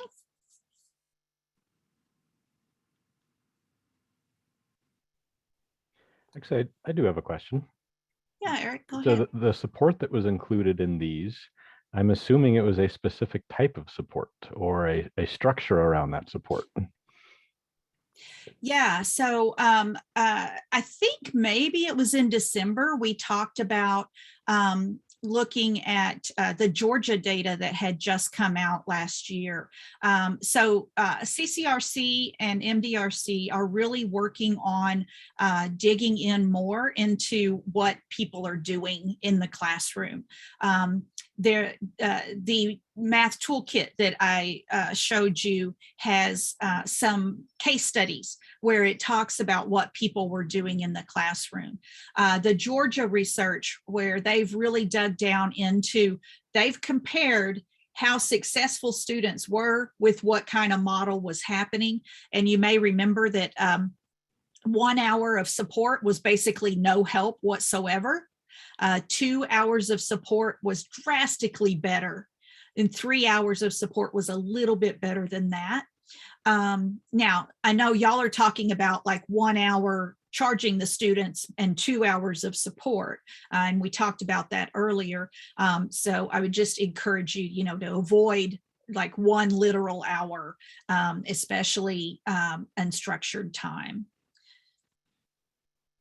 Is that kind of what you were thinking about, Eric? That sort of idea? Yeah, definitely. I mean, it just wasn't giving any support. There was actually kind of a format to it, and they're anonymous, so you might not be able to know which supports were in place there. But right. Yeah. Heather, were you going to say something? No, my internet cut off and kicked me out, so I have to log back in.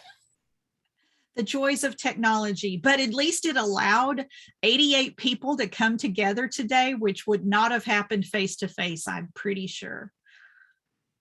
All right. I just want to share screen again really quick to say some things about some pros are getting that relevant content that supports academic and career goals. Instead of any math class will do, let's get them some relevant content. And so that's that Math Pathways work that probably still needs some refinement. Y'all have made great strides, but probably still needs some refinement. Incorporating academic mindset and learner strategies instruction was also really important in that Georgia research. Yeah, there are some students who are really stressed at that idea of taking math in the first semester. But if we just set that to them as this is the expectation, and they'll learn that this is the way things are in college, after a few semesters, it's going to be something they're used to. Right now, if we're giving them the choice and then we take away the choice, that's going to kind of be stressful. But once they know that what the college expectations are, it reduces stress. It's going to give them that momentum toward degree. I've gotten that math taken care of. I can move on and complete. And that on average, it's going to reduce costs and sometimes significantly reduce cost. So what's that impact going to be? We're going to see a lot more students wearing that cap and gown, which is a beautiful sight to see. And so I just want to stop there, see if there are any last thoughts before we move on to talking about placement. We are going to take a break. I'm just kind of doing that transition there. Let's see what we want to talk about for timely math enrollment. We'll take a quick break. We'll come back and talk about placement.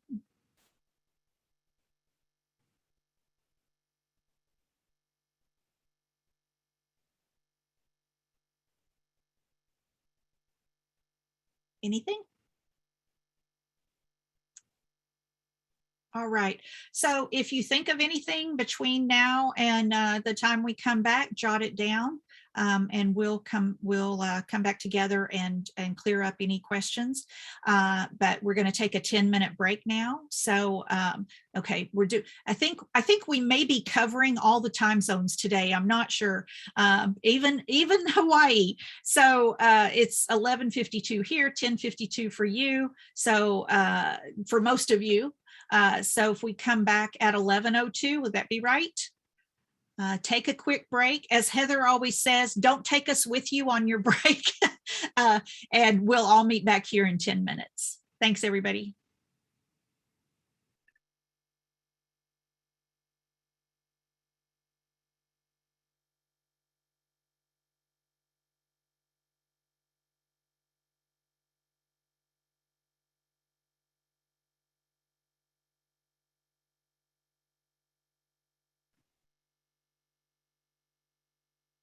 See, I'm assuming there are people behind those screens. The mad race back from break. So if we were in person, we'd be out in the hall going, it's time to come back. It's time to come back. All right, so I hope everybody's back. Although if you're still taking care of business, that's perfectly fine. I understand completely. But I did have a question come in about college algebra versus other courses such as math for liberal arts. And I was trying to frantically find the slide that has the statement on it that I wanted to share with you. I will find it and I will put it find the brief and the the reference so that you can see this and read it for yourself. But the Conference Board of the Mathematical Sciences, the CBMS, is an organization that's comprised of, last time I checked a couple of months ago, there were 18 different organizations that belong to that board. And it is the MAA, AMATIC, ASA, the Benjamin Banneker Association, just all of the math organizations basically are members of the Conference Board of the Mathematical Sciences. And they put out a statement quite a while ago that said that college algebra should be almost exclusively for students who are calculus intending. There are a few exceptions to that. There are a few programs that need some significant amount of algebra and don't need calculus, but they are few and far between. And that pretty much, if a student is not intending toward calculus, then they should, their program is most likely better served by another math class, such as statistics or math for liberal arts. And a lot of times there's this argument that, well, college algebra teaches critical thinking. So on the one hand, college algebra might teach critical thinking, but on the other hand, many other math courses can teach critical thinking at the same time that they are providing the content that is needed for the student's program of study, or that will support the student's program of study. And so if you think that math for liberal arts is not teaching critical thinking, then let's fix math for liberal arts, right? It should be teaching critical thinking. It should be teaching students critical thinking in the context of everyday math, and helping students to develop those skills to critically evaluate what they are seeing in the news and so on. So I will find that report where they have made that recommendation. So that is what your mathematical associations are saying to the field. That is their message to the field, is that we should be putting students into the appropriate math class. Now, the CBMS does a survey every 5 years as well, looking at enrollment trends. And you might say, well, you know, we're supposed to be encouraging students into STEM. We're supposed to be growing the STEM pipeline because there's a shortage of STEM students. But actually, through the use of co-requisites, people are growing their STEM pipeline. And Tammy's going to talk about her experiences at her college a little bit later. But what we are seeing is it's like a Simpson's paradox problem, that you can grow enrollment in math for liberal arts at the same time that you grow enrollment in statistics, at the same time that you grow enrollment in the STEM pipeline. Because if you can implement policies and practices and structures that encourage students towards success and completion, then more students stick around. The easiest students to work with are the students you've already got, right? Instead of going out and trying to find new students, let's work with the students we've got, help them be successful by providing them the math they need, and it will pay off in increased enrollments in all of your math pathways. And so that might be the right one, Tammy, but it looks like it's useful, and I'll find the one I was referring to and share it if that's not it. Okay. All right. So I am going to just introduce the kind of the national context of placement and multiple measures. And then Tammy's going to pick it up and talk about what's happening at her institution. And so you may have seen this report. It's been out quite a while, and again is kind of what drove this move toward multiple measures. That what you're seeing at the top of this table is placement according to exam. And so students take an exam and it designates them as either developmental or college ready. And then on the right-hand side, it is looking at what was their actual ability. And so were they really at the developmental level, or were they really at the college level? And so what we see is that a significant number of students are, a small number of students are overplaced. 5% in English and 6% in math were, the placement said that they were college ready, but really they were at developmental. And I think we've all had those students that come in college ready, theoretically they're college ready, but their skills are lacking. Somehow they're good test takers or something, but they are not able to perform over the course of the semester. But a significant number of students were underplaced. 29% in English and 18% in math were designated as developmental when really they could have handled college level content. And so this is what made people, this early research on this is what made people really start to question, why are we using solely placement exams to do this? And so I'm going to give you a minute to read these quotes about placement.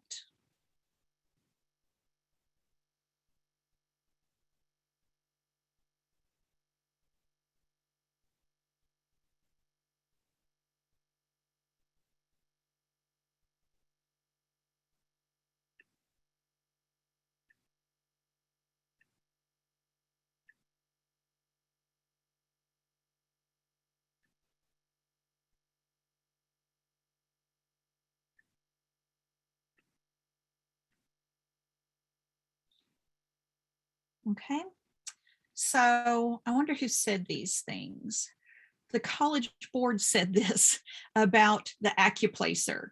And so when you think about, they created a test and they named it the AccuPlacer, and then they said, well, we really can't tell you what scores you should use. And really, maybe different scores are appropriate for different programs. And really, it's going to be better if you use high school GPA and some other factors that would lead to better targeted placement. And so the College Board itself, talking about its own test, similar quotes are available from the ACT and the SAT. And so even these tests are admitting, the organizations that create the tests are admitting that we need to use other measures. This is just one indicator. And so, as I mentioned, too many students are placed in developmental ed who could thrive at college level. We need better assessment systems. High school GPA is the best single predictor of success. We'll look at some studies on that. And then other measures may be needed to place diverse student groups. Can I pause you for just a minute? Of course you can. James asked, I was going to reply in the chat, but then I decided it was probably better to say something out loud. James asked a really good question in the chat, and he wants, I don't know if you want to address this or if you would like me to, and that is, can you define what you mean by multiple measures? He said, I've heard it defined in two ways. One, using more than two or more measures that when taken together is used to determine placement, and two, using one measure out of a list of many possible measures. Yeah, and I would add three to that too, as sometimes, and maybe it's kind of like a variation on one of these, is just alternative measures, right? Yes. Like not multiples, but yes, just alternatives. And so, and some ways to kind of interpret these, James, thanks for the question, is that really what we would encourage you to do is to look at multiple measures and then think about which ones give you an indicator that the student could be successful in college level. Now, I'm going to say there's a different level of urgency if you are keeping some prerequisite developmental structures in place, right? That if you are still having some prerequisite developmental, then you need to give a very liberal assessment placement policy that says, we're going to put as many students as possible into Co-Req because the evidence shows that Co-Req is better than prerequisite. If you are already ready to go full-scale co-requisite, you're like, okay, yes, everyone's going to get a co-requisite. The question is, are they going to get, everybody that's designated as having need is going to go into co-requisite. Then your placement is like, well, maybe we want to be a little conservative and say, well, if we've got some indicators here that they need support, we'll go ahead and give them the co-requisite. And all of their indicators need to say they're college ready before we say we don't do the support. So it's kind of like whether you're liberal or conservative on the placement, it is dependent on whether you are still going to do some prerequisites while you're in the process of developing your co-requisites further. And to answer James's question, I think the answer is yes. And Yes. what I mean by that is it can be any of the above, right? And I think that part of that comes from the fact that we use the term multiple measures because of historically it came from using it as using more than one type of thing to do it. But I think when Connie mentioned that alternative measures, that's really, you're kind of stuck with that multiple measures, but it's really more alternative measures than anything else that I think we're really referring to. Yeah, because I mean, we've got some people that when they hear multiple measures, they actually think, well, we have multiple measures because we use the SAT and we use the ACT and we use the Accuplacer, but those are all standardized tests and they all have the same flaws. And so exactly, when we say multiple measures, we're saying measures other than standardized tests. And it might be that you are using more than one alternative measure, or it might be that you have several and for any given student you prioritize one over the other. There are some examples of that in the toolkit, and then Tammy's going to give an example for hers as well. So here's an example of John Hetz in 2017 at the CCA annual convening reported on his research, and this was several thousand students looking at the variance in their college level grades that were explained by exams and high school GPA. So the type is kind of small because the graph is so big, but so we've got the Accuplacer algebra portion, Accuplacer arithmetic, Accuplacer reading, the asset test, compass, and so on, and looking at those tests and then looking at high school GPA, you can clearly see that one of these is not like the other. High school GPA is a much better predictor than any of these exam components. Now, notice the percentage, 13.7% and 17.6%. So it's still not that strong, right? The variance in the college level grades, you're not explaining a majority of the variance by any means, but it's so much more explained by high school GPA than by test scores. And so the slides are in the Dropbox folder, and it's got the links here to take you to the research, because one of the questions is always, well, what if we don't have the high school GPA, particularly at community colleges? That's often an issue, that we don't have the high school GPA or we don't have it in time. And so plenty of research out there showing that you can ask students to report their high school GPA. Again, hearing from the College Board here in the middle and from ACT down at the bottom, that they ask students to report their high school GPA, and they did some research on that. And it was highly accurate. and that this UC, University of California system admissions used self-report, and then they went back and verified. And this is referring to 2008, but they've actually followed that for a while, and no campus having more than 5 discrepancies between what they term as a significant discrepancy between reported grades and student transcripts once they were able to get a hold of it. And so this just gives the data, and the only reason that this is on here is to look at, actually, when we look here at the higher GPAs, which are at the bottom of the graph, then we can see that here's the actual, and here's what the student reported. And at the higher levels, students actually underreported themselves. Now, at the lower level, some students were reporting higher, but not significantly high, like 1.85, nobody's going to put them straight into a college level class without support, right? So at the lower levels, they're not as good at remembering what their GPA was. At the higher levels, they're either pretty accurate or actually likely to underreport slightly.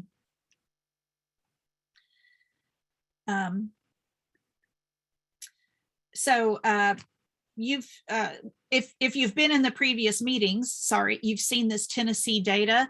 And the reason I'm sharing it again is because we've got the ACT scores along the bottom here, and we've got students with very low ACT scores. And we can see their success rates in co-requisite, which is the green. The blue was their success in prerequisite. So this is making it all the way through the system and passing their gateway course. That students at the low end of the ACT scale, like we talked about earlier, you're down in the single digits of them ever getting to and completing their gateway course. The numbers aren't stellar for putting them in co-requisite, but it's so much better than the prerequisite model. And so if you're looking at placement and you're trying to decide where are we going to cut, who we're going to put into co-requisite and who we're going to put into prerequisite, then the evidence is clear from across the board that everybody that's above adult basic ed can be better served by a co-requisite than a prerequisite. And this is just similar data from Georgia that we've looked at before. So what I would suggest is that what we want to do here is shift that conversation from what is our evidence for how we support students, to how we sort students into these different levels of prerequisite developmental, into how do we look at this evidence and say who's going to get support and who's going to go straight into college level without support. And so with that, I'm going to pause here and just ask if there's any questions that we want to jump on before Tammy starts. Oh, Connie, Tammy's already getting questions in the chat. So. And Connie, there's a question that came up from Peter. Is there research on placement for concurrent enrollment students? Yeah, so the concurrent enrollment, and I'm going to ask Heather to help out here as well if she's got anything to add, but the research on concurrent enrollment is surprisingly spotty, I'm going to say. So typically, students have to demonstrate some sort of college readiness in order to get into concurrent enrollment. I'm not exactly sure how y'all do it in your system, and I apologize for that. But basically, something that we're seeing as an issue with concurrent enrollment that's related to this topic is just around math pathways in general, which is we've got way too many dual credit students, concurrent enrollment students who are taking college algebra when really they would be better served by a different math class. And then I'm sure that your concurrent enrollment programs look different across your campuses, but thinking about, are you doing any co-requisites with your concurrent students, or do they have to demonstrate college readiness in order to get in? Heather, do you want to add anything to that? Yeah, so much of, I work across the entire state of Arkansas still presently, and I've worked in Missouri and several other states.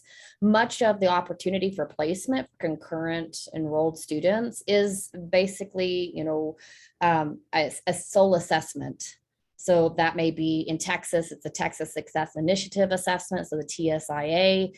They have to meet that, but that's when you move into higher education, it's multiple measures such as high school GPA and the assessment. So the legislative mandates or statutes in the high school space have not evolved in relationship to students that may be taking college level coursework. So in Arkansas, they are using multiple measures across all 32 of their public community colleges and universities. However, students that are taking, they call it dual enrollment there. So dual enrollment college gateway math courses, such as college algebra or quantitative literacy, they cannot use high school GPA or high school grades based on maybe what they've taken their freshman to junior level year. They still have to adhere to ACT. So, and that's regulated by their legislation. So they are in conversation to shift that because it's college level coursework, right? You have two standards for the same coursework in two sectors. And many are like, that's a problem because we're getting more students. We see decreasing enrollment in the higher ed space and increasing enrollment in dual credit or concurrent credit. Like, how do we come to a middle ground? So those things do take time and people are aware of those things. But, Connie's right. The research has been spotty and it's been much more focused on if institutions or high schools are offering concurrent enrollment, it's predominantly going to be a college algebra pathway and less so for statistics or quantitative literacy. And so we are pushing into that space with some influence to hopefully move that conversation. Thank you, Heather. That was a much better explanation of what I was trying to say. Thanks. Okay, Tammy. Hello, everybody. Sorry, I had to find that unmute button. It moved on me. Hello. So I've been trying to answer a bunch of questions in the chat, and then I finally was like, okay, I just need to start because I'm going to answer a bunch of the questions right now. So in support of the research that we have seen that Connie has, shared with us and met much more research, California passed an assembly bill known as AB 705. I'm going to talk just briefly about that assembly bill so that you can kind of understand it. This law makes it illegal for community colleges to use tests for placing students in math and English. We have to use a student's high school information, such as their GPA, course taking history, and grades in those courses. The purpose of the law is to maximize the probability that a student will enter and complete transfer level math and English, but we're here talking about math, within 1 year. The law also encourages colleges to use co-requisite support courses for those students in what we call the lowest bands, and I'll kind of talk a little bit about that. Co-Req is considered an early implementer, of the law since we began long before the law was implemented. As I said, we started this in fall of 2016. The law was signed in October of 2017 and became fully, all community colleges in California had to be fully on board with this by fall 2019. And I will add that to add to this complexity, if you will, there are 115 community colleges in the state of California. It is the largest higher educational system in the world. So that kind of, gives a little context that if California can do it, anybody can. Here is data showing the throughput of the early implementers.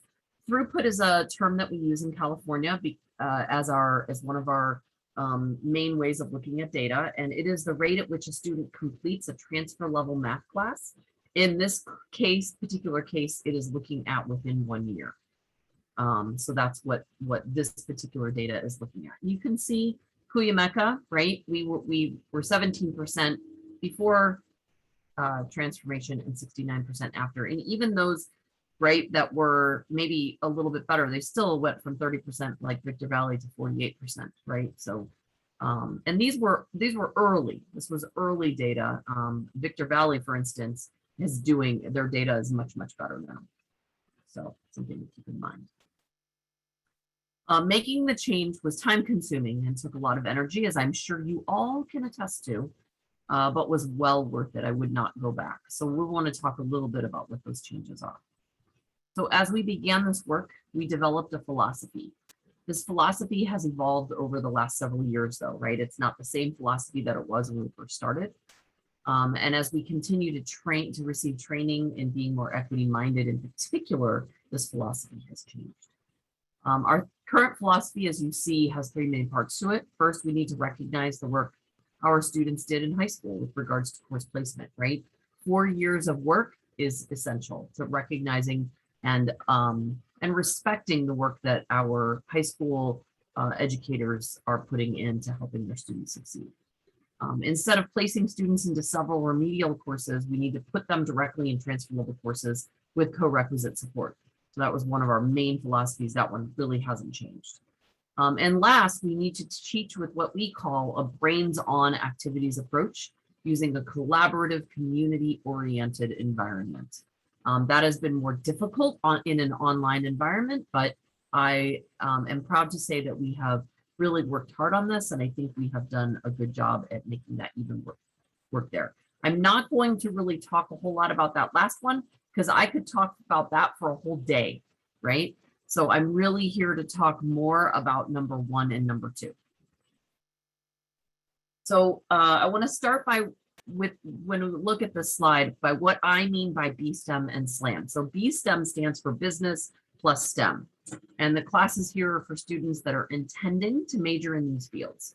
SLAM stands for statistics and liberal arts math and refers to students who need statistics or liberal arts math.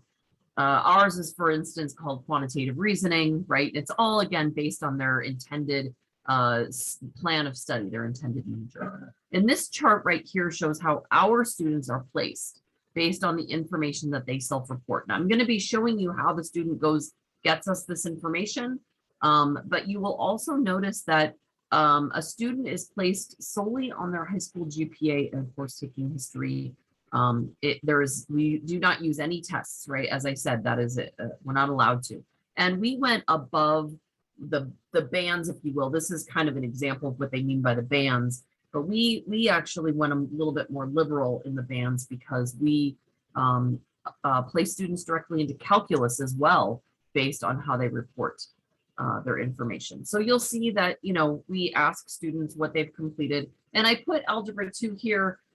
We also have an integrated math curriculum that goes on in California and in San Diego. And so that could also be, part of the Common Core. It could be integrated math 2 or 3. And so we accept either integrated. If they took just integrated math 2, then they would go into transfer level with support. If they took integrated math 3, they go into transfer level regardless of their GPA, right?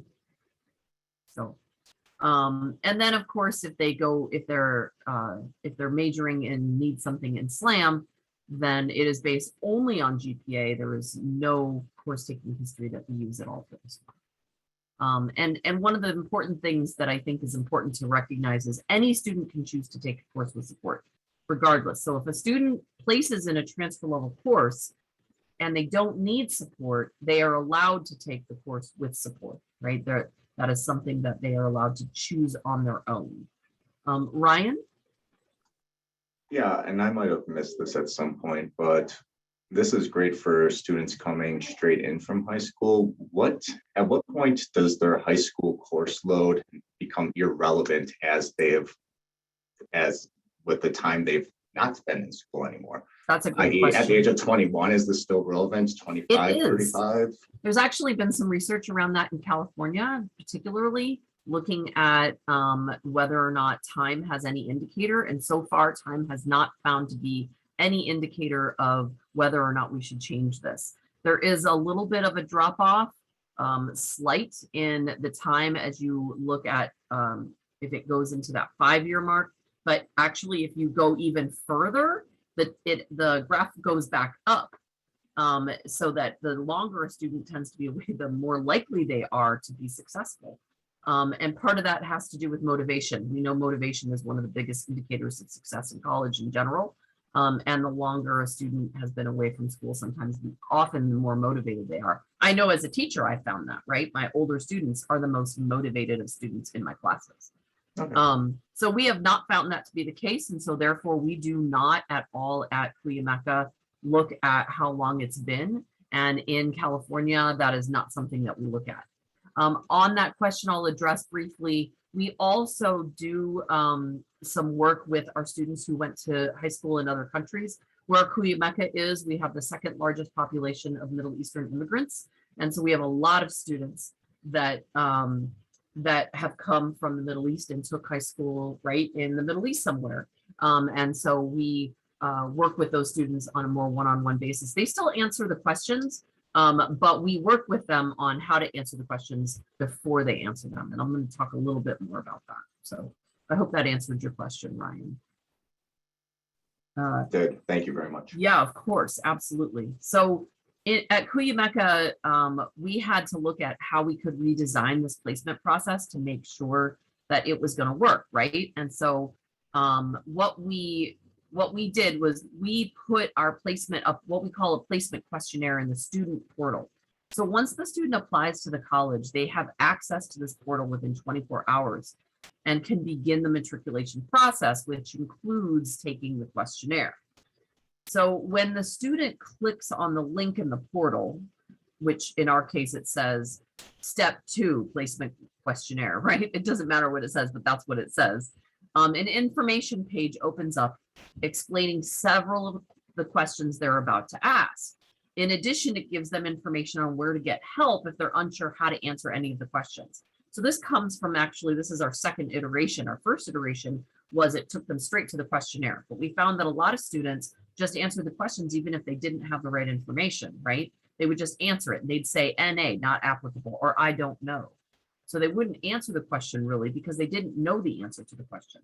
And so we recognize that if we just get them some help before they click on that, and they didn't realize that they could click out of it and didn't have to hit submit. So now we have this information, and at the bottom of the page of this, it informs the student they can only take the questionnaire one time and asks if they're ready or not. So it says, right, if they're not ready, right, the student clicks on the link to the placement questionnaire FAQ webpage, which you're seeing a screenshot of here. And it is here the students are given specific information on how to get help in answering these questions. So it's kind of like that, you know, agree, I'm ready to move on kind of page we often see. We just implemented something like that. So some examples are what we do, you know, if as I mentioned, a student went to high school in another country, or if you're unsure what you're planning to study, right? How do we answer some of these questions? So we get them some help on how to answer that. So here's what the questionnaire looks like. And you can see that the questions have a drop down that gives the students choices. None of the questions are fill in the blank. And this is essential to, especially that GPA question that we were talking about, right? Like most students know, oh, my GPA was in this range. They might not be able to tell you specifically my GPA was a 3.07, but they might know that was a little over a 3.0, right? So they can answer that kind of a question. So everything in here is dropped down.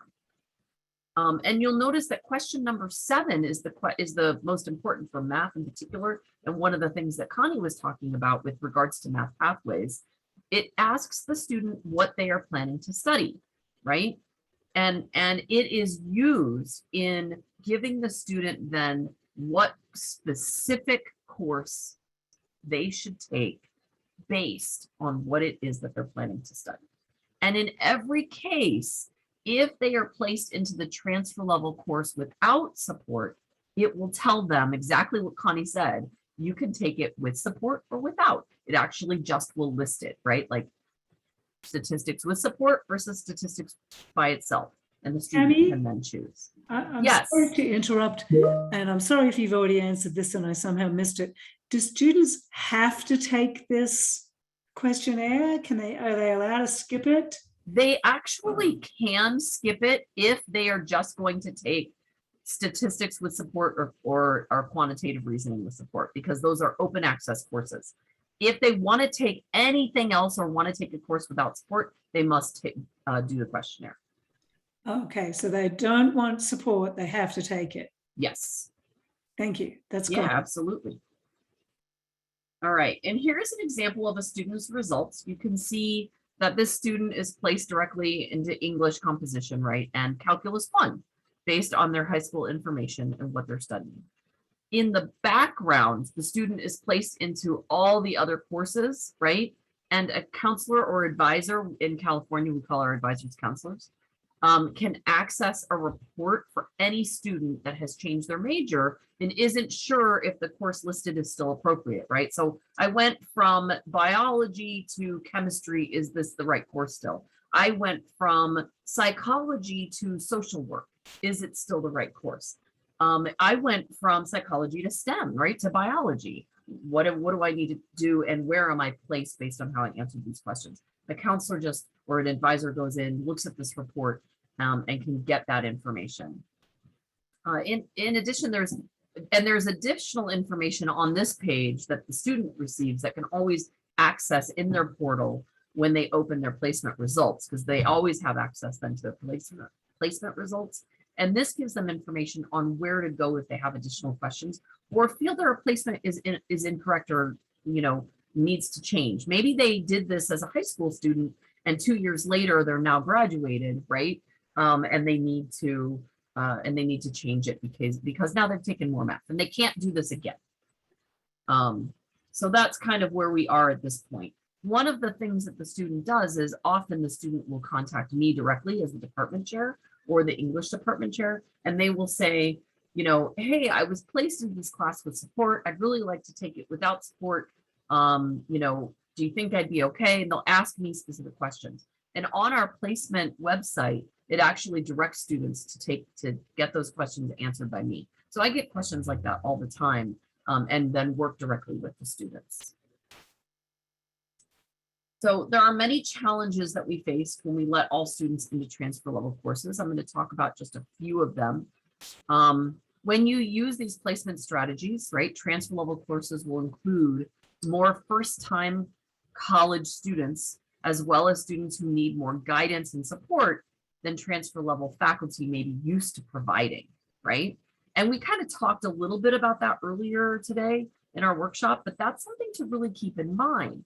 We also need to be really careful how we communicate, not just to each other, right, about our students, but also to the students themselves, right? I mean, I don't know about you, but I've had teachers say to me in college, I'm sorry, you're just not going to be successful in this class because you're just not ready, right? I had that happen. Of course, I'm of the mind where I'm like, I'm going to show you, but that's my attitude. Our students, especially our students who have been minoritized so often in the past, have been told that so much of their life that they often will say, that's the teacher's probably right. I'm just going to stop, right?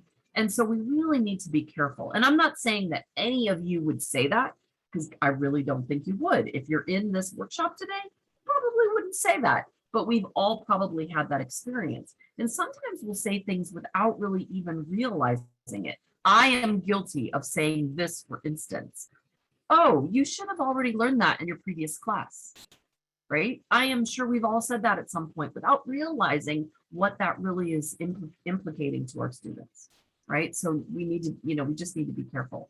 And one important step is to change our mindsets, right? Our faculty mindsets from this deficit-based to asset-based. Now, I believe that you're all here because you have an asset-based framework, right? You already believe that students can be successful.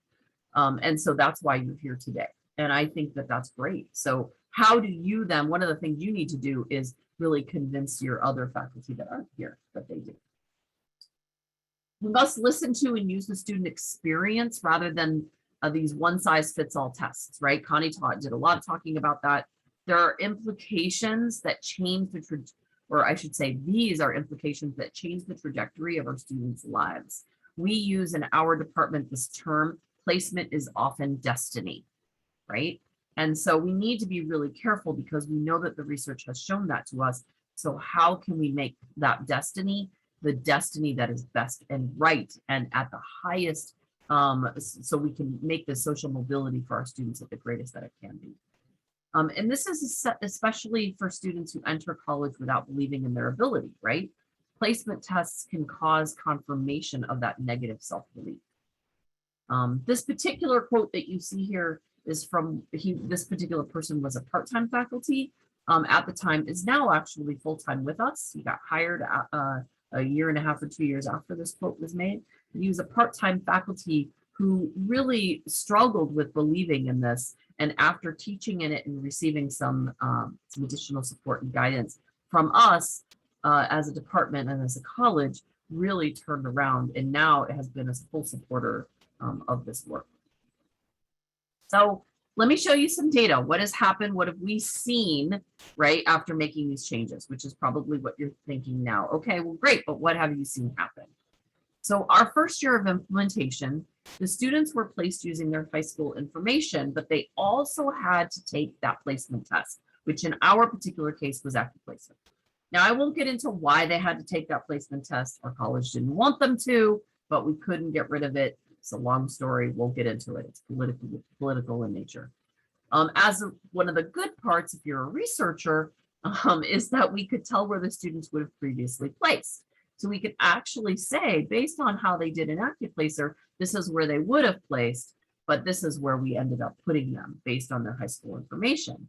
And this shows so this particular data shows the 2-year throughput rate.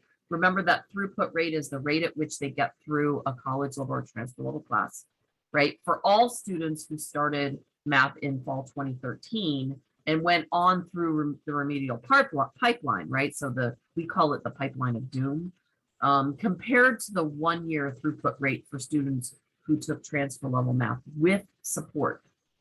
So this doesn't even take into consideration the students who took it without support. This is just the students who took it with support, okay? So this is mostly students who previously would have placed right below transfer and their success. And this was not something we could argue with. We couldn't argue with this data. This was amazing to us, unbelievable, right? Our students could do it. And this was the first confirmation in changing that faculty. So Tammy, did you, on the 3 levels below, 2 levels below, etc., was that measured by the AccuPlacer? It was measured on where they previously would have placed. So before our changes, they would have been starting in basic math or pre-algebra at 3+ levels below, or 2+ levels is beginning algebra, elementary algebra, right? That is amazing. Thank you for sharing. Yeah, absolutely. And this was for us was like, okay, right? And I also want to start by, I want to say something that when we were first doing this, what I want to say is don't let perfect be the enemy of the good. And what I mean by that, you've probably heard that statement before, but in this case, what I mean by that is when we were making these changes, for us, what we kept saying, because our data was so horrible, what we kept saying was, goodness, anything we do has got to be better than what we're doing now. So let's just start, right? Let's just do this. And so we literally flipped a switch. There was no pilot. We just suddenly stopped teaching remedial classes. We just suddenly stopped doing things like this, right? And this is what we saw. Now, did we have pushback? Yes, absolutely. We had pushback from students. We had pushback from other departments. And those are some of the challenges and things I could talk about, but don't have a lot of time now. But we recognize after seeing this data, okay, I'm certainly glad we didn't let perfect be the enemy of the good. And we did make additional changes, right? We made additional changes to how we let students in. We recognized that we could actually probably let more students into the transfer level course without support, right? And that kind of stuff. So we really did change what it was that we wanted to do. Here, you can see our first time students 1-year math throughput over several years, right? You can see how this is all students. So this takes all students into mind, whether they took it with support or without support, right? So this is all students. And it takes all of our classes, right? All STEM, all SLAM. And yes, if you separate out, because we did for a long time, separate out our SLAM versus our STEM results or our B STEM results. And our SLAM results are a little bit better, right? But overall, you know, it's like our SLAM results hover right around 70%. Our STEM results hover right around 65%, which is where our results were before, right? For students who now had to go through their pipeline of doom. But this data helps us see what we're doing, right? What we're doing well. And we're getting a lot more students through that transfer level math class. But of course, we need to talk about and think about what's happening with regards to race and ethnicity. So while our performance gaps have decreased, they still persisted. We can see that while all boats have risen and the gap for Latinx students is basically just about closed, it is wider for our Black or African American students. And this is obviously unacceptable. And so we need to figure out what it is that's going wrong. So when I say it's wider, what I mean is that the boat for some of our students rose a little bit more than it did for our Black students, right? And that's one of the things that we are looking at. Now, I want to say something about this Middle Eastern data. We just started collecting data on having our students identify whether they are Middle Eastern, right? Because so many of our Middle Eastern students, like many of them would identify as Asian because Asia is so close to the Middle East. Many of them would identify as white. And we wanted to take a look at how we were helping those students in particular. So this N is fairly small, but we, as you can see, right, we certainly haven't harmed those students based on this. And this is fairly new data that we have based on this, that we can see. So we are now, we have really changed this. We're seeing that our Black and African American students, that gap is actually now starting to decrease, and briefly looking at our fall 2020 data, right? So we're now spending a lot of time working on equity-minded teaching and learning and what it is that we can do to help our students and help ourselves, because it's often our own unconscious biases, right, that are having an effect on this. Here's some other things that I wanted to share with you all. I want to start by explaining that, pre-calculus for us is college algebra and trigonometry in one class. So we don't really teach college algebra, we teach pre-calculus, right? And so whereas before students would take two classes, they would take college algebra and trig, we now combine that into one class. Yes, it's a heavy load at 6 units, but we are seeing an increase in the students that are going into STEM related fields. And we know that those exit points that Connie shared, right, that also has an effect at this level. Our STEM program is growing, has almost doubled since the transformations have taken place. We have more students making it through pre-calculus, and as a result, Calculus 1. We did some recent studies of our STEM program comparing students who started in pre-calculus with support compared to those who started in pre-calculus by itself. And as students go on to calculus, their success in the first semester was on par, 70% versus 77%. And as the students move on to higher calculus, physics, and engineering classes, their success rates are basically identical. And in some cases, were better than the students who took pre-calculus by itself. Our overall success rates in Calculus 1 have actually increased. They've gone from 65% to 75% after this transformation. And basically, this just shows that the support is long-term, right? It's not a short-term fix, if you will. And we also believe that this has a lot to do with our equity-minded teaching and learning work that we've been doing in our department, because we're not just doing it with our pre-calculus, statistics, quantitative reasoning, business calculus classes. We're doing it with our calculus, our STEM classes as well, and those teachers. Are they Co-Req classes too, Tammy? They are not. We do not have a Co-Req with our calculus class. But thank you for asking that.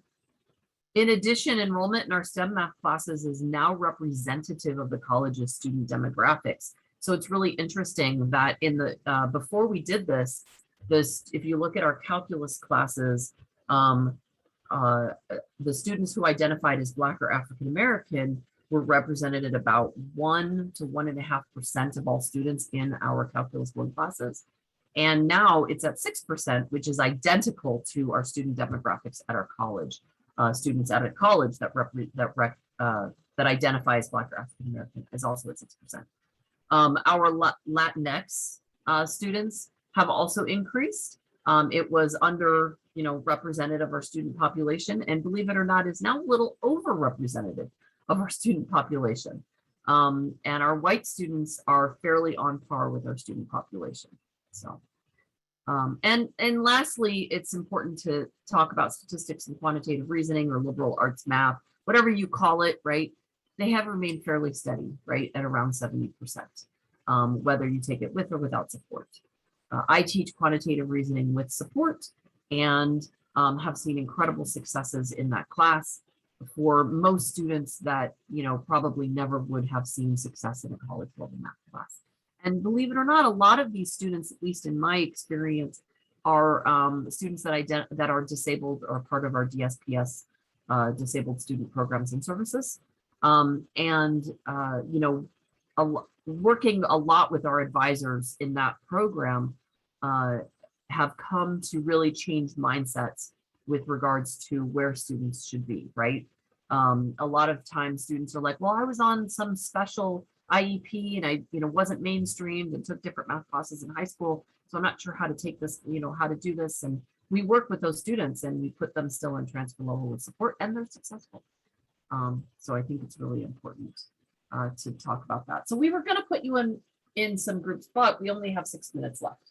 So I think we should stop and, really kind of, it's either 17 comments in the chat, some of which have probably been answered, but I do want to stop and give people an opportunity to ask questions. You can unmute, you can raise your hand. Connie and Heather, if there's something you've seen in the chat, feel free to say something. So the questions about the predictive validity of GPA, we dropped a couple of reports in the chat, and I've already moved those into the box folder. Excellent. Of resources so that you have those later in case you didn't download them already. Perfect. Thank you so much, Connie. Tammy, I do have a question for you. Yeah, Eric. When you stopped with all the remediation, just switched over immediately, is there any, I know it's a really tough one to measure, but just students that might have attended otherwise that no longer, just like, no, there's no way I can do that, so I'm just not going to attend? Yeah, that's really hard to measure. I will tell you that what we did, because we knew that this was going to be really hard for students, right? So what we did was we did a lot of marketing before the semester ended, about halfway through the spring semester before we started. I actually personally, or other math faculty personally, went into math classrooms, especially those classrooms that were, the pre-algebra that they were planning to take, right? The beginning or elementary the next semester, and now we weren't going to have that. We went into those classes and talked with those students and said, hey, listen, this is what we're doing. We talked about the research because we know that students need to hear, like, listen, this is research-based. This is why we're making this decision. This is really best for you. And so we helped students identify with where it was that they should be. And in many of those meetings, I had an advisor come with me so that the students could ask the advisor questions right then and there. And they had like a face or somebody that they felt that they could maybe make an appointment with after that meeting, right? That there was someone that they could identify with. And that was really, really important. It was also important that we did a lot of marketing, like just advertisements on our website and in our social media. A lot of things, like we had a thing that said, you are transfer ready, right? You can do this. A lot of just positive types of marketing to help the students. Now, we do know that there are some students that were like, no, right? I wanted to, like, they were like, darn it, and that's not what I want to use, but darn it, I want to take this remedial class. And they, it being in San Diego has its perks and it's, also bad that we are within 15 miles of us is probably 5+ other community colleges, right? So the students could choose to go elsewhere, right? But very quickly what was happening is that we saw students at other community colleges coming to us to just take their math because they were like, oh, I can be done in one semester. Oh, heck yeah. And they would come to us. And what we also found was that advisors at other community colleges were telling their students to come to us. And we were like, oh, be careful. We don't want you to get in trouble. But they were telling their students to come to us because they're like, listen, you can do this. Just go to Co-Req for the math. So we would find that half our enrollment in our classes was from other colleges. And so quickly that shifted, right, to, oh no, this is what we need to do. And then we had other colleges coming on board with doing similar things. Of course, then the law came into place and we didn't have a choice. But Tammy, there's something I think is probably a hot topic when people think about, wow, you made this change kind of overnight. yes. How did you handle training for faculty, especially your part-time faculty? Yeah, so one of the things that we did in our department, training for part-time faculty has always been something that we have taken as is something that we do. So any training that we did for our full-time faculty, part-time faculty were always included in that, if that makes sense. So like part-time faculty were never left out of anything. They're always included to every department meeting, to any training, to anything that we have.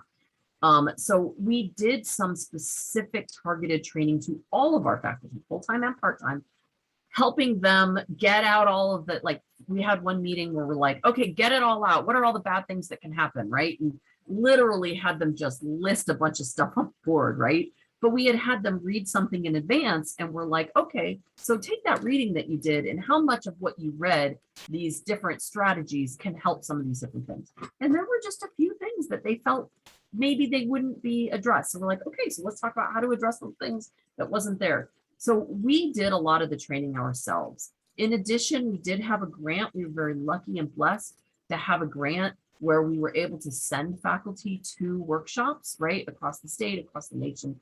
At that time, of course, we were traveling, so it was a pretty hefty grant. And we sent, like, I would purposely, as the chair, reach out to some faculty and say, listen, you've never been to this particular conference. I'd really like to send you. Or do you, we've got money to send you. Can you go? And I think that faculty appreciated that, right? That we were targeting them. And in addition, many of our part-time faculty became some of the leaders. They led these things. We have something called a community of practice that is based around each of the classes. So we have a statistics community of practice, a quantitative reasoning, a pre-calculus one, business calculus one, and we're going to be starting a calculus community of practice, where it was all the teachers who teach this class that would get together and create really this atmosphere of faculty to help each other, right? Like, I'm having this issue in my class, how do I do that? So really, and sometimes it was content driven because we were teaching more statistics classes. And as you all know, especially if you're math faculty, not all math faculty can teach statistics. They're not ready to do that. Maybe they never even took a statistics class because it's not required. So sometimes it was content, like, I'm teaching stats and I got some trouble. I have no idea what this means or how to do this. So we made it very clear to our faculty that those were questions that were okay. If they didn't, it wasn't going to be part of their evaluation or anything like that. We also did this mentoring program for new faculty. And then we also do what we call job shadowing, where faculty would observe each other and then meet about the observations later. And the observations were twofold. It was, as the faculty teaching the class, these are some things I'm working on. Can you tell me how I'm doing? And then it was the faculty who's observing knew that they were working on some things and they were also observing for those things. So it was both. Thank you, Tammy.